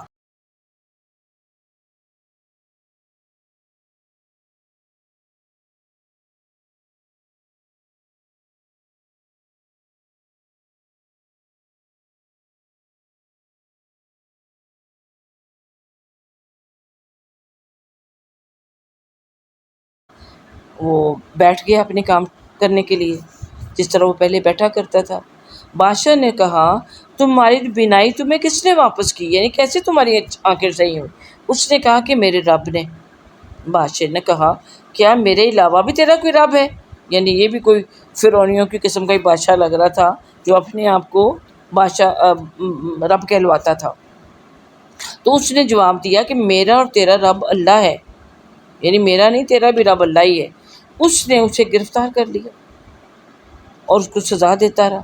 یعنی اپنے ہی بندے کو، اس جرم پر کہ وہ اس کو رب نہیں کہہ رہا بلکہ اللہ کو رب کہہ رہا ہے۔ یہاں تک کہ اس نے اس لڑکے کا پتہ بتا دیا، یعنی اتنی اس کے اوپر تشدد کیا کہ اس نے اس لڑکے کا پتہ بتا دیا۔ لڑکے کو لایا گیا۔ بادشاہ نے کہا کہ اے بیٹے، تیرا جادو یہاں تک پہنچ گیا، یعنی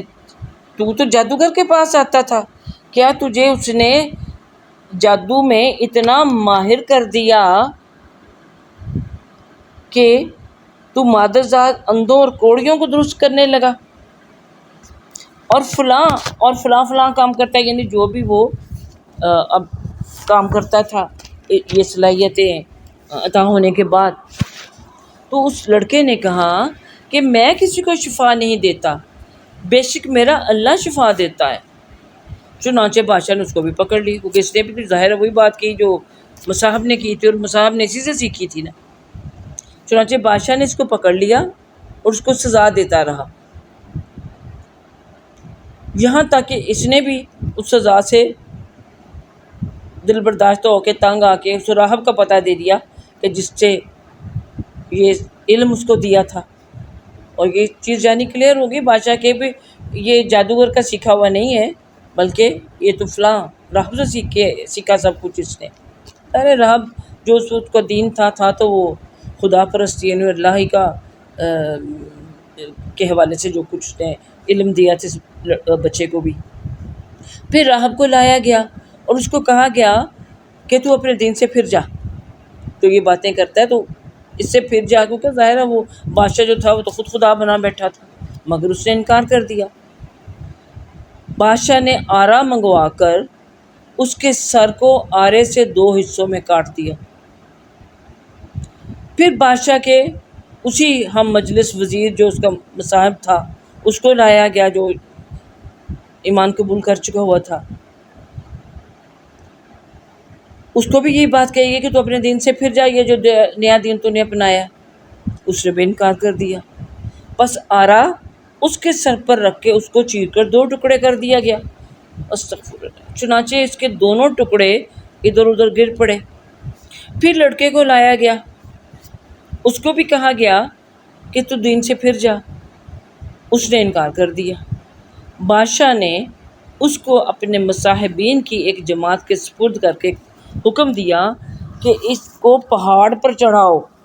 یعنی اس کو آرے سے نہیں قتل کیا گیا، اس کو مارنے کا ایک اور طریقہ اس نے اپنے درباریوں کو بتایا کہ جاؤ اس کو لے جاؤ ایک پہاڑ پر، اور جب تم پہاڑ کی بلند چوٹی پر پہنچ جاؤ، پھر اگر یہ اپنے دین سے پھر جائے تو بہتر، ورنہ اس کو پہاڑ سے نیچے پھینک دو۔ وہ لوگ اس کو لے گئے اور پہاڑ پر چڑھا دیا۔ اس لڑکے نے دعا کی کہ اے اللہ، جس طرح آپ چاہیں ان کے مقابلے میں مجھے کافی ہو جائے۔ اللہ سے کیا دعا کی کہ اللہ ہی میرے لیے کافی ہو جائے،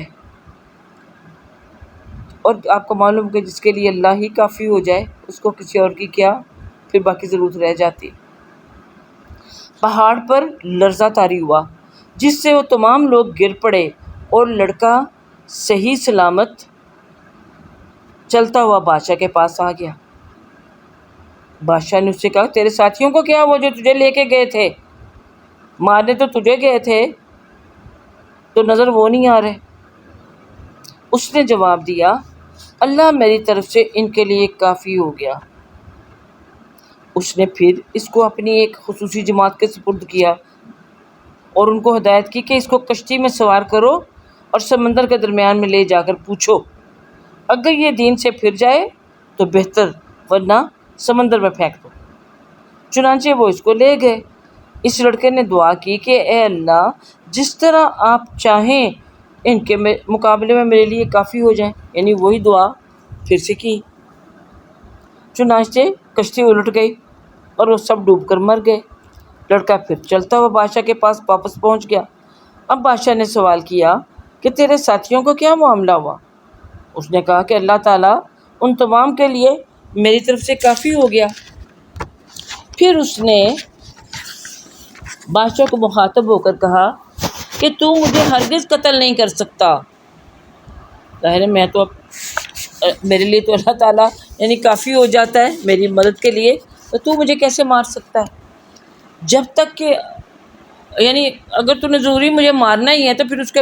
طریقہ بھی میں ہی تمہیں بتا دیتا ہوں، تو مجھے ہرگز قتل نہیں کر سکتا جب تک کہ وہ طریقہ نہ اختیار کرے جو میں کہتا ہوں۔ بادشاہ نے کہا کہ وہ طریقہ کیا ہے؟ اس نے کہا کہ تو تمام لوگوں کو وسیع میدان میں جمع کر، پھر مجھے سولی دینے کے لیے ایک کھجور کے تنے پر چڑھا دے اور ایک تیر میرے تھیلے میں سے لے کر اس کو کمان میں رکھ کر اس طرح کہو بسم اللہ رب الغلام، کہ میں اس اللہ کے نام سے جو اس لڑکے کا غلام، نوجوان لڑکے کو کہتے ہیں نا عربی میں، تو میں اس اللہ کے نام سے، اس اللہ کے نام سے جو اس لڑکے کا رب ہے تیر مارتا ہوں، پھر مجھے تیر مارو۔ جب تم اس طرح کرو گے تو مجھے قتل کر سکو گے۔ اب دیکھیے کیوں اس نے اپنے آپ قتل کروانے کے لیے یہ ہیلا اختیار کیا؟ مقصد نیک تھا، اور مقصد کیا تھا کہ اللہ کے نام پر جب مجھے مار دیں گے تو پھر ہو سکتا ہے کہ ان کے دل بھی اللہ کی طرف اور اس کے نام کی برکت سے مڑ جائے، تو اس لیے اس نے اپنی جان کی پرواہ نہیں کی، بلکہ اس امید میں کہ مجھے اس کا اچھا ہی اجر ملے گا آخرت میں، اس لیے وہ اپنی جان کے لیے یعنی دینے کے لیے تیار ہو گیا۔ اچھا جی، تو اب کیا ہوا؟ تو اس نے بادشاہ نے لوگوں کو ایک وسیع میدان میں جمع کر لیا اور تیر لے کر تیر کو کمان میں رکھا، پھر کہا بسم اللہ رب الغلام اور تیر اس کی طرف پھینک دیا۔ تیر اس لڑکے کی کن پٹی میں جا کے لگا جیسے اس نے بتایا ہوا تھا۔ لڑکے نے اپنا ہاتھ اپنی کن پٹی پر رکھا اور مر گیا۔ لوگ اس پر پکار اٹھے کہ ہم اس لڑکے کے رب پر ایمان لاتے ہیں۔ دیکھیے نا، وہ یہی تو مقصد تھا اس کا، لڑکے کا جان دینے کا،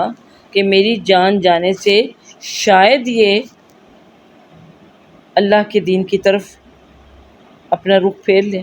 ابھی ریسنٹلی دیکھیے آپ نے وہ سورہ مومن میں بھی مرد مومن کا واقعہ پڑھا، سورۃ یاسین میں بھی پڑھا، اب یہاں بھی کچھ ویسا ہی معاملہ ہے۔ پھر ان لوگوں کو بادشاہ کے پاس لایا گیا جو ایمان لا چکے تھے، اور بادشاہ کو بتایا گیا کہ تو جس چیز سے خطرہ محسوس کرتا تھا وہ خطرہ تجھ پر منڈلانے لگا، لوگ تو ایمان لے آئے، یعنی تیری بجائے اب اللہ پر ایمان لے آئے،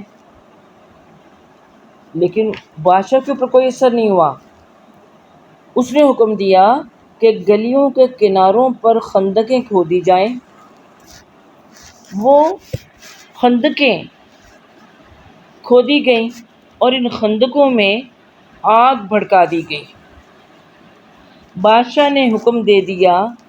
کہ جو اپنے دین سے نہ پھرے اس کو آگ میں جھونک دیا جائے. یعنی اصل دین تو وہی ہے جو کہ بادشاہ کا دین ہے، تو جو اس سے نہیں پھرے گا اس کو اس آگ میں جھونک دیا جائے اور اس کو کہا جائے کہ تو اس آگ میں گھس جا. پھر انہوں نے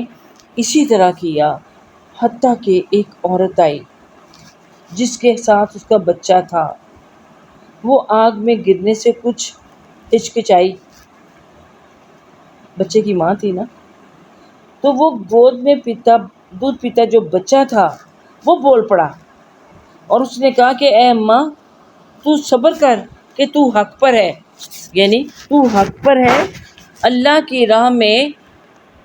صبر کر کہ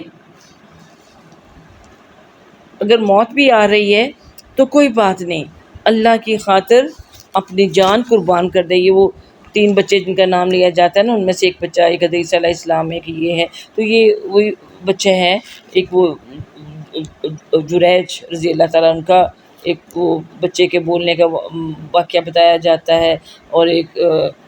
تو اس طرح سے ایک وہ بعض لوگ حضرت یوسف علیہ السلام کی بھی جس نے گواہی دی کہ کرتے کے بارے میں جو قرینہ کی شہادت دی تھی تو وہ بھی بچہ ہی بولا تھا. تو بہرحال یہ بچہ بول اٹھا اور اس نے اپنی ماں کو خود صبر کی تلقین کی، ہاں تو کہ تو صبر کر اور اب تو بھی یعنی خندق میں چھلانگ لگا دے. تو اس طرح سے وہ جو عورت تھی اس نے بھی اس میں چھلانگ لگا دی، اور اس طرح سے یہ سارے لوگ جو تھے وہ خندقوں میں ڈلوا دیے گئے اور انہوں نے اپنے ایمان کی خاطر اپنی جانوں کو قربان کر دیا تھا. اور اس طرح سے پھر اللہ تعالیٰ نے ان کا جو یہ واقعہ ہے اس کو اس طرح سے قرآن کی بھی زینت بنا دیا. اور آج جو احادیث ہم پڑھ رہے ہیں ان کے حوالوں سے بھی آپ کی سمجھ میں یہ بات آ رہی ہے کہ بھی کس طرح سے یہ واقعہ سارے کا سارا ہوا تھا. تو اللہ تعالیٰ یعنی اس میں بیسیکلی تو ہم ظاہر ہے جو ہمارا ٹاپک ہے وہ صبر کا ہی ہے. تو صبر تکلیفوں میں صبر کرنا یا پریشانیوں میں صبر کرنا جو ہوتا ہے وہ صرف وہی نہیں ہوتا کہ اس پہ کریں، بلکہ اب دیکھیے یہ بھی یعنی ایمان کے اوپر صبر کرنا، ایمان کو بچانے کے لیے صبر کرنا، اپنے آپ کو روکنا جو ہے یہ بہت بڑا درجہ ہے، بہت بڑی فضیلت ہے جو کسی کو عطا ہو. تو ہم دیکھتے ہیں کہ ہمارے ہاں بھی آج کل اگر اس طرح سے خندقوں میں نہیں ڈالا، خندقوں میں بھی ڈالا جا رہا ہے. اب دیکھ لیجیے جہاں بھی دنیا میں ظلم ہوتا ہے تو آپ آج کل کشمیر کے حالات دیکھ لیجیے، فلسطین کے حالات دیکھ لیجیے، اس سے پہلے بوسنیا میں کیا کچھ ہو، اور ہمیشہ یہ ہوتا ہی چلا جا رہا ہے. افغانستان میں کیا ہوا، ابھی تک ہماری بیٹی ہماری بہن عافیہ صدیقی ناکردہ جرم میں صبر کیے بیٹھی ہوئی ہے جیل کے اندر، اور ہم ایسے مسلمانوں کے اربوں کی تعداد میں ہوتے ہوئے بھی کوئی اثر نہیں ہو رہا کہ کوئی طریقہ، کوئی ہمارا ہی حکمران ان کو چھڑوا کے لائے. باتیں ہوتی ہیں، لگتا ہے کہ جیسے اب حالات بالکل ہمارے ہاتھ میں آ گئے، لیکن پھر وہ رہ جاتی. تو آپ آج کل دیکھیے اسی طرح یعنی اپنے ایمان کو بچانے کے لیے آج کل کے جو ہمارے ارد گرد بھی جو حالات ہیں، اپنے آپ کو حرام سے بچانا، اپنے آپ کو یہ بے حیائی اور فحاشی سے بچانا، تو یہ بڑے صبر آزما مرحلے ہیں. اپنے آپ کو رشوت سے بچانا، سود سے بچانا، اور کوئی ایک چیز نہیں ہے. کیا کیا طریقے دولت کمانے کے اور دولت حاصل کرنے کے ہم لوگ اختیار کرتے ہیں، اور جو لوگوں نے جو ہمارا تھانہ کلچر ہے وہاں کیا ہو رہا ہے، اور لوگوں نے اپنے حکومت خانے بنا کے رکھے ہوئے ہیں. تو نبی کریم صلی اللہ علیہ وسلم نے بھی ہمیں ایک اور حدیث میں بتایا ہوا کہ ایک وقت یعنی ایسا آئے گا جب ایمان پر قائم رہنا اتنا مشکل ہوگا جیسے کہ ہاتھ میں انگارہ پکڑنا، کہ جلتا ہوا انگارہ کوئلہ آپ کے ہاتھ میں آ جائے تو اس کو پکڑے رہنا کس قدر مشکل ہو جاتا ہے. نہ اس کو چھوڑ سکتے ہیں اور نہ اس کو پکڑ سکتے ہیں، ایسا تذبذب کی حالت ہوتی ہے اس میں کہ ایمان کو سنبھالنا اتنا مشکل ہو جاتا ہے، لیکن جو بھی تکالیف آئیں ان پر صبر کرنا اس لیے ہمیں امید دلاتا ہے کہ اس کا ہمیں آخرت میں اچھا اجر ملے گا۔ اور یہ انسان سوچ بھی لیتے اس انسان کو اس تکلیف کا احساس جو ہوتا ہے وہ جنت کا تصور آنے سے ہی اس میں کمی آنا شروع ہو جاتی ہے۔ تو اللہ تعالیٰ ہمیں اس قابل بنائے۔ چلیے 2-3 اور پڑھ لیتے ہیں حدیث آگے۔ تو ماشاء اللہ آج لگتا ہے کہ یہ باب ہمارا مکمل تو ہوتا نظر نہیں آ رہا۔ چلیے آگے چلیے۔ اب یہ بھی جو حدیث ہے اس میں بھی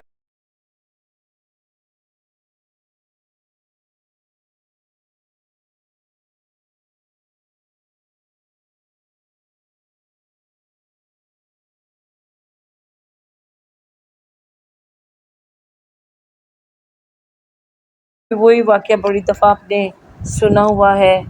اب پورے سندوں کے ساتھ اور اپنی پوری آب و تاب کے ساتھ آپ کے سامنے آتا ہے۔ انس رضی اللہ تعالیٰ عنہ روایت کرتے ہیں کہ حضرت صلی اللہ علیہ وسلم کا گزر ایک عورت کے پاس سے ہوا جو قبر پر بیٹھی رو رہی تھی۔ آپ صلی اللہ علیہ وسلم نے فرمایا تو اللہ سے ڈر اور صبر کر، یعنی آپ کو سمجھ آ گئی کہ یہ اس کے کسی عزیز ہی کی قبر ہو گئی جس کے اوپر بیٹھ کے یہ رو رہی ہے، تو آپ نے اس کو صبر کی تلقین کی۔ تو وہ عورت جو تھی اس نے آپ کو پہچانا نہیں، وہ آپ کو پہچانتی نہیں تھی۔ بعد میں خیر پتہ چلا نا اس کو کہ آپ کون تھے، لیکن اس وقت تک وہ نہیں پہچانتی۔ اس نے آپ صلی اللہ علیہ وسلم کو دیکھا نہیں، تو اس نے کہا کہ ہٹ جاؤ مجھ سے پرے، تمہیں میرے والی مصیبت نہیں نا پہنچی اور نہ تم اس کو جانتے ہو۔ اس عورت نے آپ صلی اللہ علیہ وسلم کو پہچانا نہیں تھا۔ یہ بھی حدیث میں بھی یہ بات آ گئی۔ حالانکہ اس عورت کو بتایا جاتا کہ یہ تو وہ شخص ہے جس نے اپنے ہاتھوں اپنے بیٹوں اور اپنی بیٹیوں کو دفنا چکا ہوا ہے اور یہ اللہ کے رسول ہیں۔ اس کو کیا پتہ کہ تمہیں کیا پتہ؟ یعنی انسان دیکھیے وہی اس تکلیف کا اندازہ کر سکتا ہے جو اس سے گزرا ہو۔ جس تکلیف سے کوئی گزرا نہ ہو اس کا اندازہ کیا جا ہی نہیں سکتا۔ آج یہ ہمارے حکمرانوں کو دیکھ لیجئے، ٹھنڈے کمروں میں بیٹھے ہوئے، ہر طرح کی سہولتیں ان کے پاس ہے، مال دولت پیسہ نوکر چاکر، ان کو کیا پتہ کہ غریبوں کی زندگی کیا ہے، لوڈ شیڈنگ کیا ہوتی ہے، گندم مہنگی ہوتی جا رہی ہے تو اس سے لوگوں کے گھروں کے اوپر کتنا فرق پڑتا ہے کہ جب روٹی کھانے کو نہیں ملتی، جب بچے بلک رہے ہوتے ہیں، یعنی بیسک چیز جو ہے آٹا یا چینی یا اس طرح کی چیزیں جو ہیں وہ جب مہنگی ہوتی ہیں تو وہ کیا محسوس کریں؟ وہ کر سکتے ہی نہیں ہیں، چاہے کتنے دعوے کرے۔ یہ تو وہی محسوس کرتا ہے جو ان حالات میں سے گزرا ہو۔ تو اس عورت نے بھی کہا کہ آپ کو کیا پتہ کہ آپ اس تکلیف سے گزرے ہو تو آپ کو پتہ ہونا۔ جب اس عورت کو بتلایا گیا کہ وہ حضرت صلی اللہ علیہ وسلم تھے تو وہ رسول پاک صلی اللہ علیہ وسلم کے دروازے پر حاضر ہوئی، اب یعنی پشیمانی ہوئی، اور وہاں کسی دربان کو نہ دیکھا کہ اتنے بڑی ہستی اور ان کے دروازے پہ کوئی دربان بھی نہیں ہے، تو کہنے لگی کہ میں نے آپ کو پہچانا نہیں تھا۔ تو آپ سے سب نے فرمایا کہ کوئی بات نہیں، یعنی بلا شبہ صبر وہی ہے جو تکلیف کے آغاز میں کیا جائے، یعنی صبر کے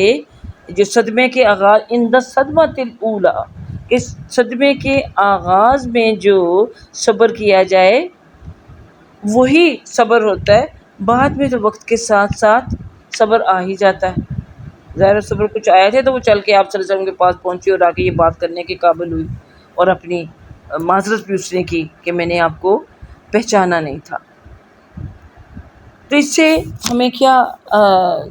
سبق ملتے ہیں ہم لوگوں کو کہ اگرچہ یعنی اس عورت کا جو رویہ تھا وہ حضور پاک صلی اللہ علیہ وسلم کے شایان شان نہیں تھا،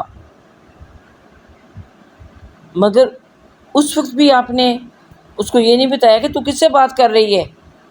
میں تو اللہ کے رسول ہوں، اس لیے تو میں نصیحت کر رہا ہوں۔ آپ نے کچھ نہیں کہا، آپ نصیحت کر کے چلے آئے۔ اس کا جواب سن کے بھی آپ نے صبر کیا. ایسے موقع پر جب کوئی پہچانے نہ اور اس کے پرسنالٹی کے لحاظ سے قدر افزائی نہ ہو، ہم جیسے ہوں تو بڑے اس بات پہ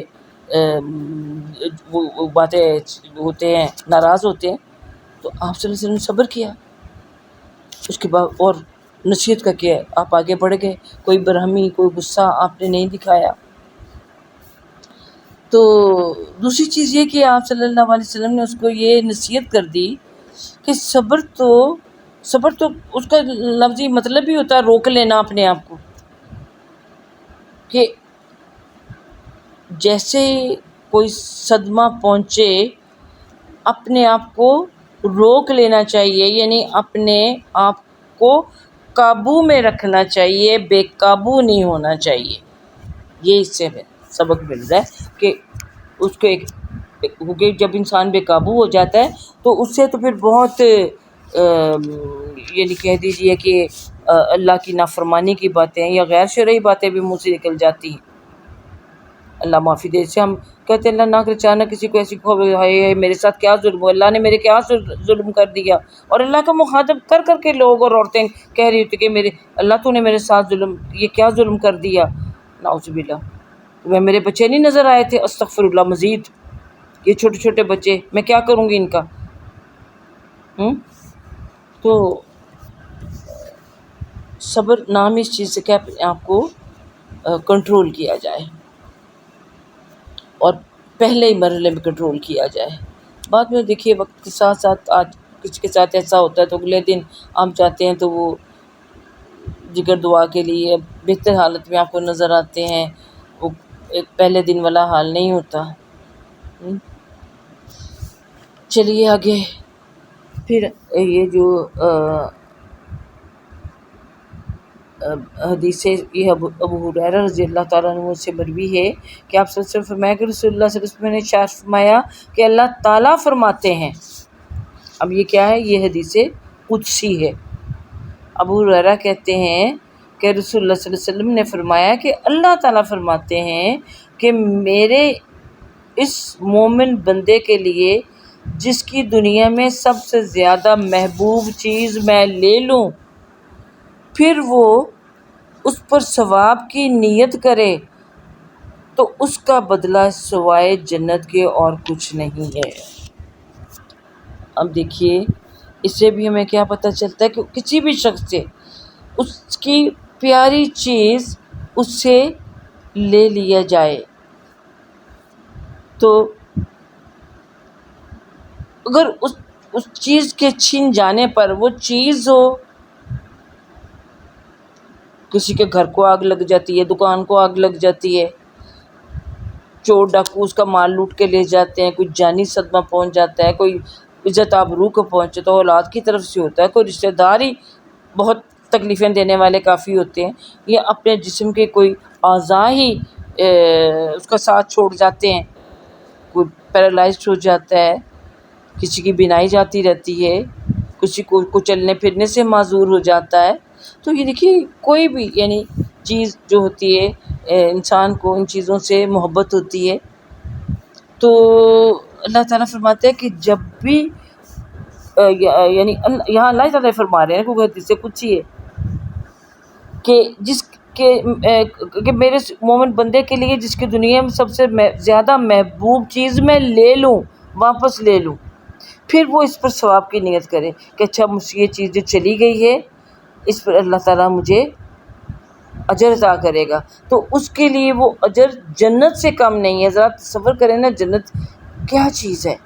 کہ جس کے لیے صحابہ کرام رضی اللہ تعالیٰ عنہ بھی فرماتے تھے کہ ہمیں ایک کوڑا رکھنے کی بھی جگہ مل جائے، کہ وہ جنت جس کے بارے میں پھر حضور صلی اللہ علیہ وسلم نے فرما دیا کہ نہ کسی آنکھ نے دیکھا، نہ کسی کان نے سنا، اور نہ ہی کسی ذہن میں اس کا تصور ہی آ سکتا ہے. تو اس جگہ کی امید رکھ کے انسان صبر کرے جو بھی نقصان اس کا ہو جائے اس کے اوپر. بہت چیزیں ہوتی ہیں، انسان کے وقت کا نقصان بڑا ہوتا ہے، کسی نہ کسی وجہ سے ضائع ہو جاتا ہے. اور یہ میرے خیال میں تو یہ سب سے زیادہ بڑا نقصان ہے جب انسان کا وقت ضائع ہو جائے فضول چیزوں میں، فضول کاموں میں. اور ہم جب اب سوچتے ہیں کہ ہماری زندگیاں جو گزری پہلے، جب ہمیں اس راستے کی ہدایت نہیں ملی تھی، تو ہم نے زندگی کے کتنا وقت ضائع کیا. تو وہ تو ضائع ہو گیا نا، جو ہو گیا وہ.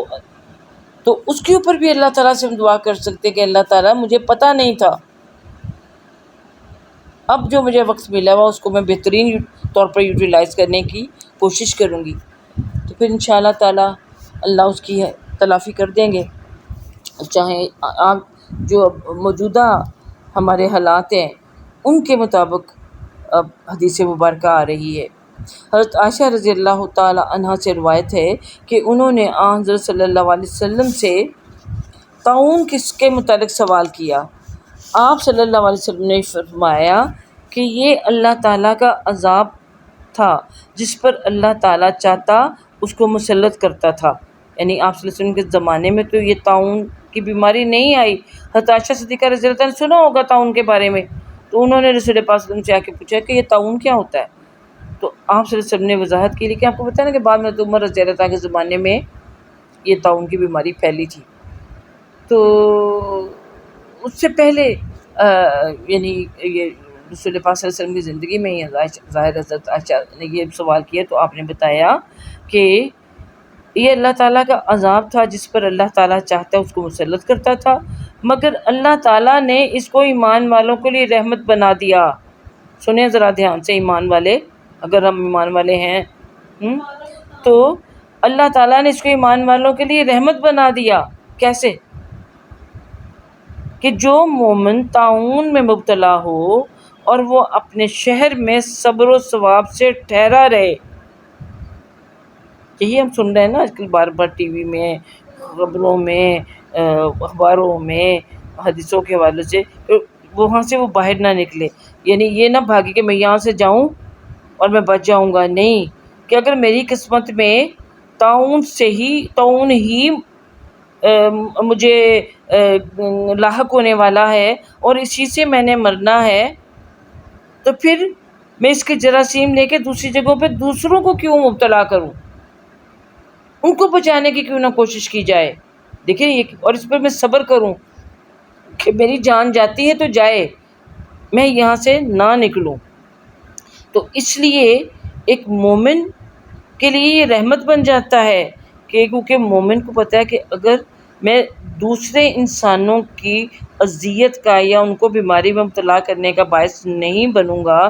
اور میں اپنی جگہ پہ ہی رہوں، ضروری تو نہیں میں ماری جاؤں. اور اگر میں مر بھی جاتا ہوں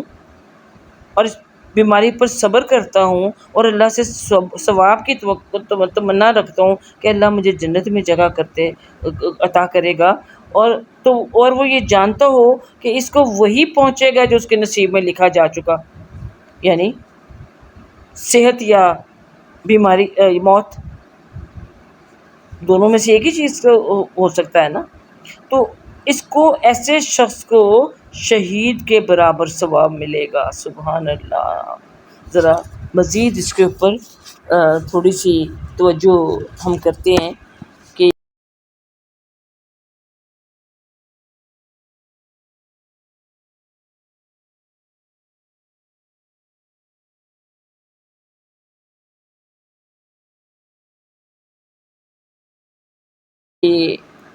یہ طاعون کی جو بیماری ہے اس کو پلیگ انگریزی میں کہتے ہیں، اور چوہوں سے یہ پھیلتی تھی. وہ گلٹیاں بغل میں بن جایا کرتی تھی اور بڑی پہلے بھی ہم سنتے اور انڈیا میں بھی پھیلی تھی. کب پھیلی تھی؟ شاید ان دنوں آپ نے یاد ہے کہ بھول گئے ہیں. یہ جب بابری مسجد کا جب واقعہ ہوا تھا، یہ ہنگامے ہوئے تھے، تو یہ انڈیا میں وہ جو ہے سورت ایک جگہ ہے نا جس میں ہندوؤں نے مسلمانوں کو یعنی شدید اذیتیں پہنچانا شروع کر دیا تھی، ان کو مارنا، قتل کرنا، ان کے گھر جلا چھوڑے تھے، ان کی بستیوں کی بستیاں. تو وہ اللہ نے عذاب کے طور پر یہ جو جگہ سورت تھی وہاں سے طاعون کی ابتدا کی تھی، وہاں پہ پھیلا دیا گیا تھا. اگرچہ یعنی موجودہ زمانے کے اگر ہم دیکھیں تو وہ طاعون بذات خود تقریباً یعنی اس وقت تک اس کا علاج ہو چکا ہوا تھا ممکن، اور یہ دنیا سے ناپید ہو چکا ہوا تھا. جیسے کہ اب آپ دیکھیے پہلے ٹی بی بڑی عام ہوتی تھی، جس کو ٹی بی ہو جاتی تھی ہم سمجھتے کہ بس اس سے ماری جانا، اور ایسا ہی ہوتا تھا. اس چیچک سے بھی ایسا ہی ہوتا تھا. کیسے انسانوں کے اسکن کے اوپر ابھی بھی آپ کو کوئی نظر آ جاتے ہیں اس زمانے میں جو لوگ اس کا شکار ہوئے تھے، تو کس قدر اذیت ناک یہ بیماری تھی. تو اس کا بھی علاج ہو گیا، ویکسین دریافت ہو گئی، اور ہم چھوٹے بچوں کو یہ لگا دیتے ہیں کہ ان کو پولیو کو جیسے لگا رہے ہیں. تو اللہ کرے پولیو بھی ختم ہو جائے، ملیریا تقریباً ختم ہو گیا. تو یہ چیزیں جو ہیں، تو اگرچہ وہ اس وقت طاعون دنیا میں اب اس طرح سے پھیلنے کا وہ رواج نہیں رہا تھا، لیکن اللہ نے ان پر عذاب کے طور پر نازل کیا تھا. تو ان لوگوں نے پھر جب ان کو یعنی یہ احساس ہوا کہ یعنی اگرچہ وہ ہندو ہیں لیکن اللہ تعالیٰ دکھا دیتا ہے جب ایسی، تو انہوں نے پھر خود مسلمانوں سے معافیاں مانگی، اور پھر وہ مسلمانوں کے لیے خود وہ کہتے ہیں کہ نماز جمعہ کے لیے صفیں بچھاتے پھر رہے تھے اور مائک کا انتظام کرتے پھر رہے تھے. تو اب بھی یہ جو ایپیڈیمک ڈیزیزز ہیں، یعنی چھوت کی بیماریاں جو ہوتی ہیں ایک سے دوسرے کو لگنے والی، صرف طاعون ہی نہیں،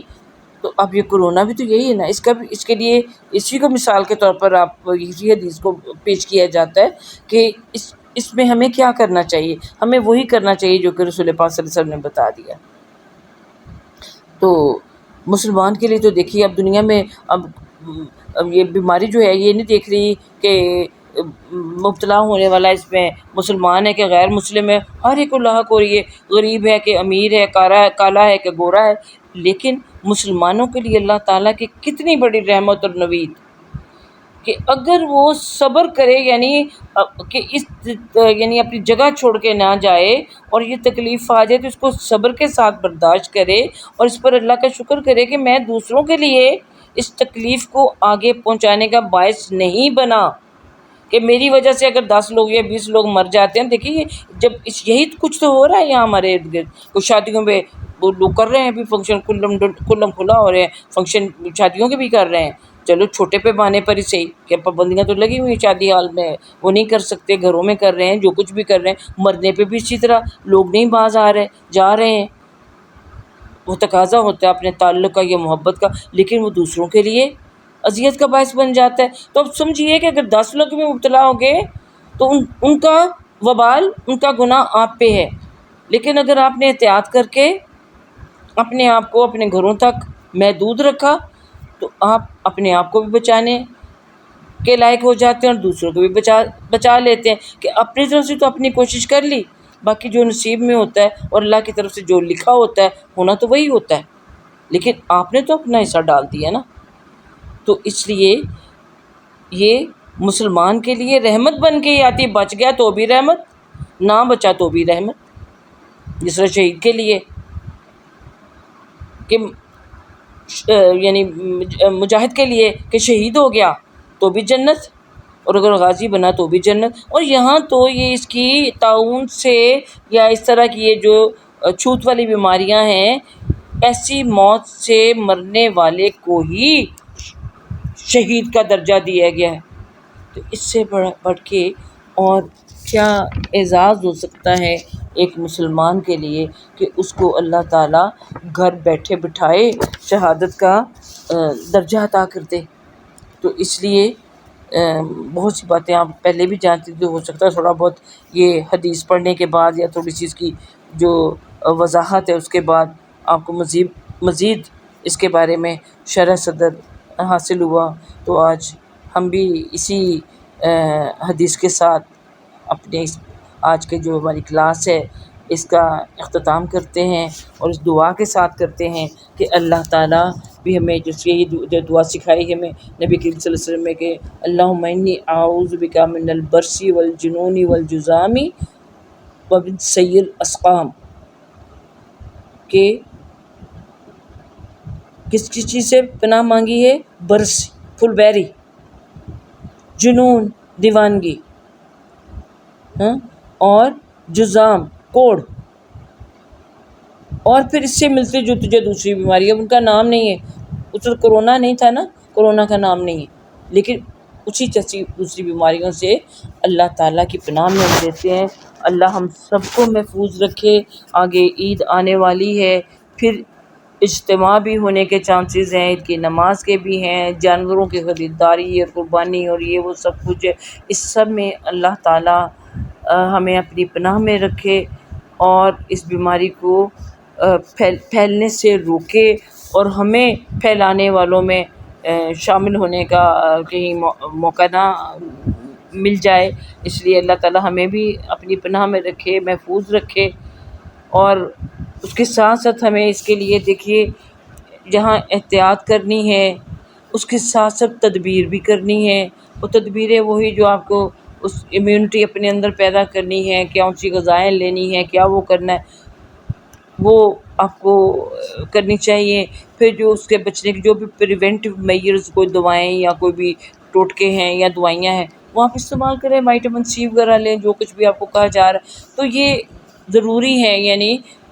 دونوں ہی چیزیں اللہ پہ، اس کے بعد پھر اللہ پہ توکل کریں۔ اونٹ کے زانوں بن گئے نا، اب اللہ پہ توکل کریں تو اللہ تعالیٰ ہمارے لیے بہتر کرتا ہے، وہ ہمارے لیے بہتری سوچتا ہے۔ بیدہ الخیر، اس کے ہاتھ میں بھلائی ہی بھلائی ہے، وہ جو بھی کرے، کسی کے ساتھ بھی جو کرے، تو اللہ تعالیٰ ہمیں اس سے بھی محفوظ رکھے۔ باقی بھی جو ہمارے عزیزوں میں بیمار ہیں اللہ تعالیٰ ان کو بھی شفائے کاملہ عاجلہ عطا فرمائے، اور اللہ تعالیٰ ہمارے یہ جو ذی الحج کے 10 دن ہیں، اب تو 2 دن اس میں سے کم ہو گئے، تو بقیہ جو دن ہیں اس میں بھی جو ان دنوں کے ہماری جو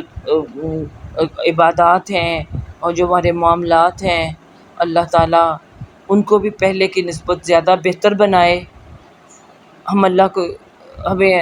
اللہ کی رضا حاصل کرنے کی پوری کوشش کریں، اللہ تعالیٰ ہمیں اس کی توفیق دے، اور نبی کریم صلی اللہ علیہ وسلم کی سنت کے مطابق جو اعمال کرنے کو ہم ان دنوں میں کہے گئے ہیں وہ ہم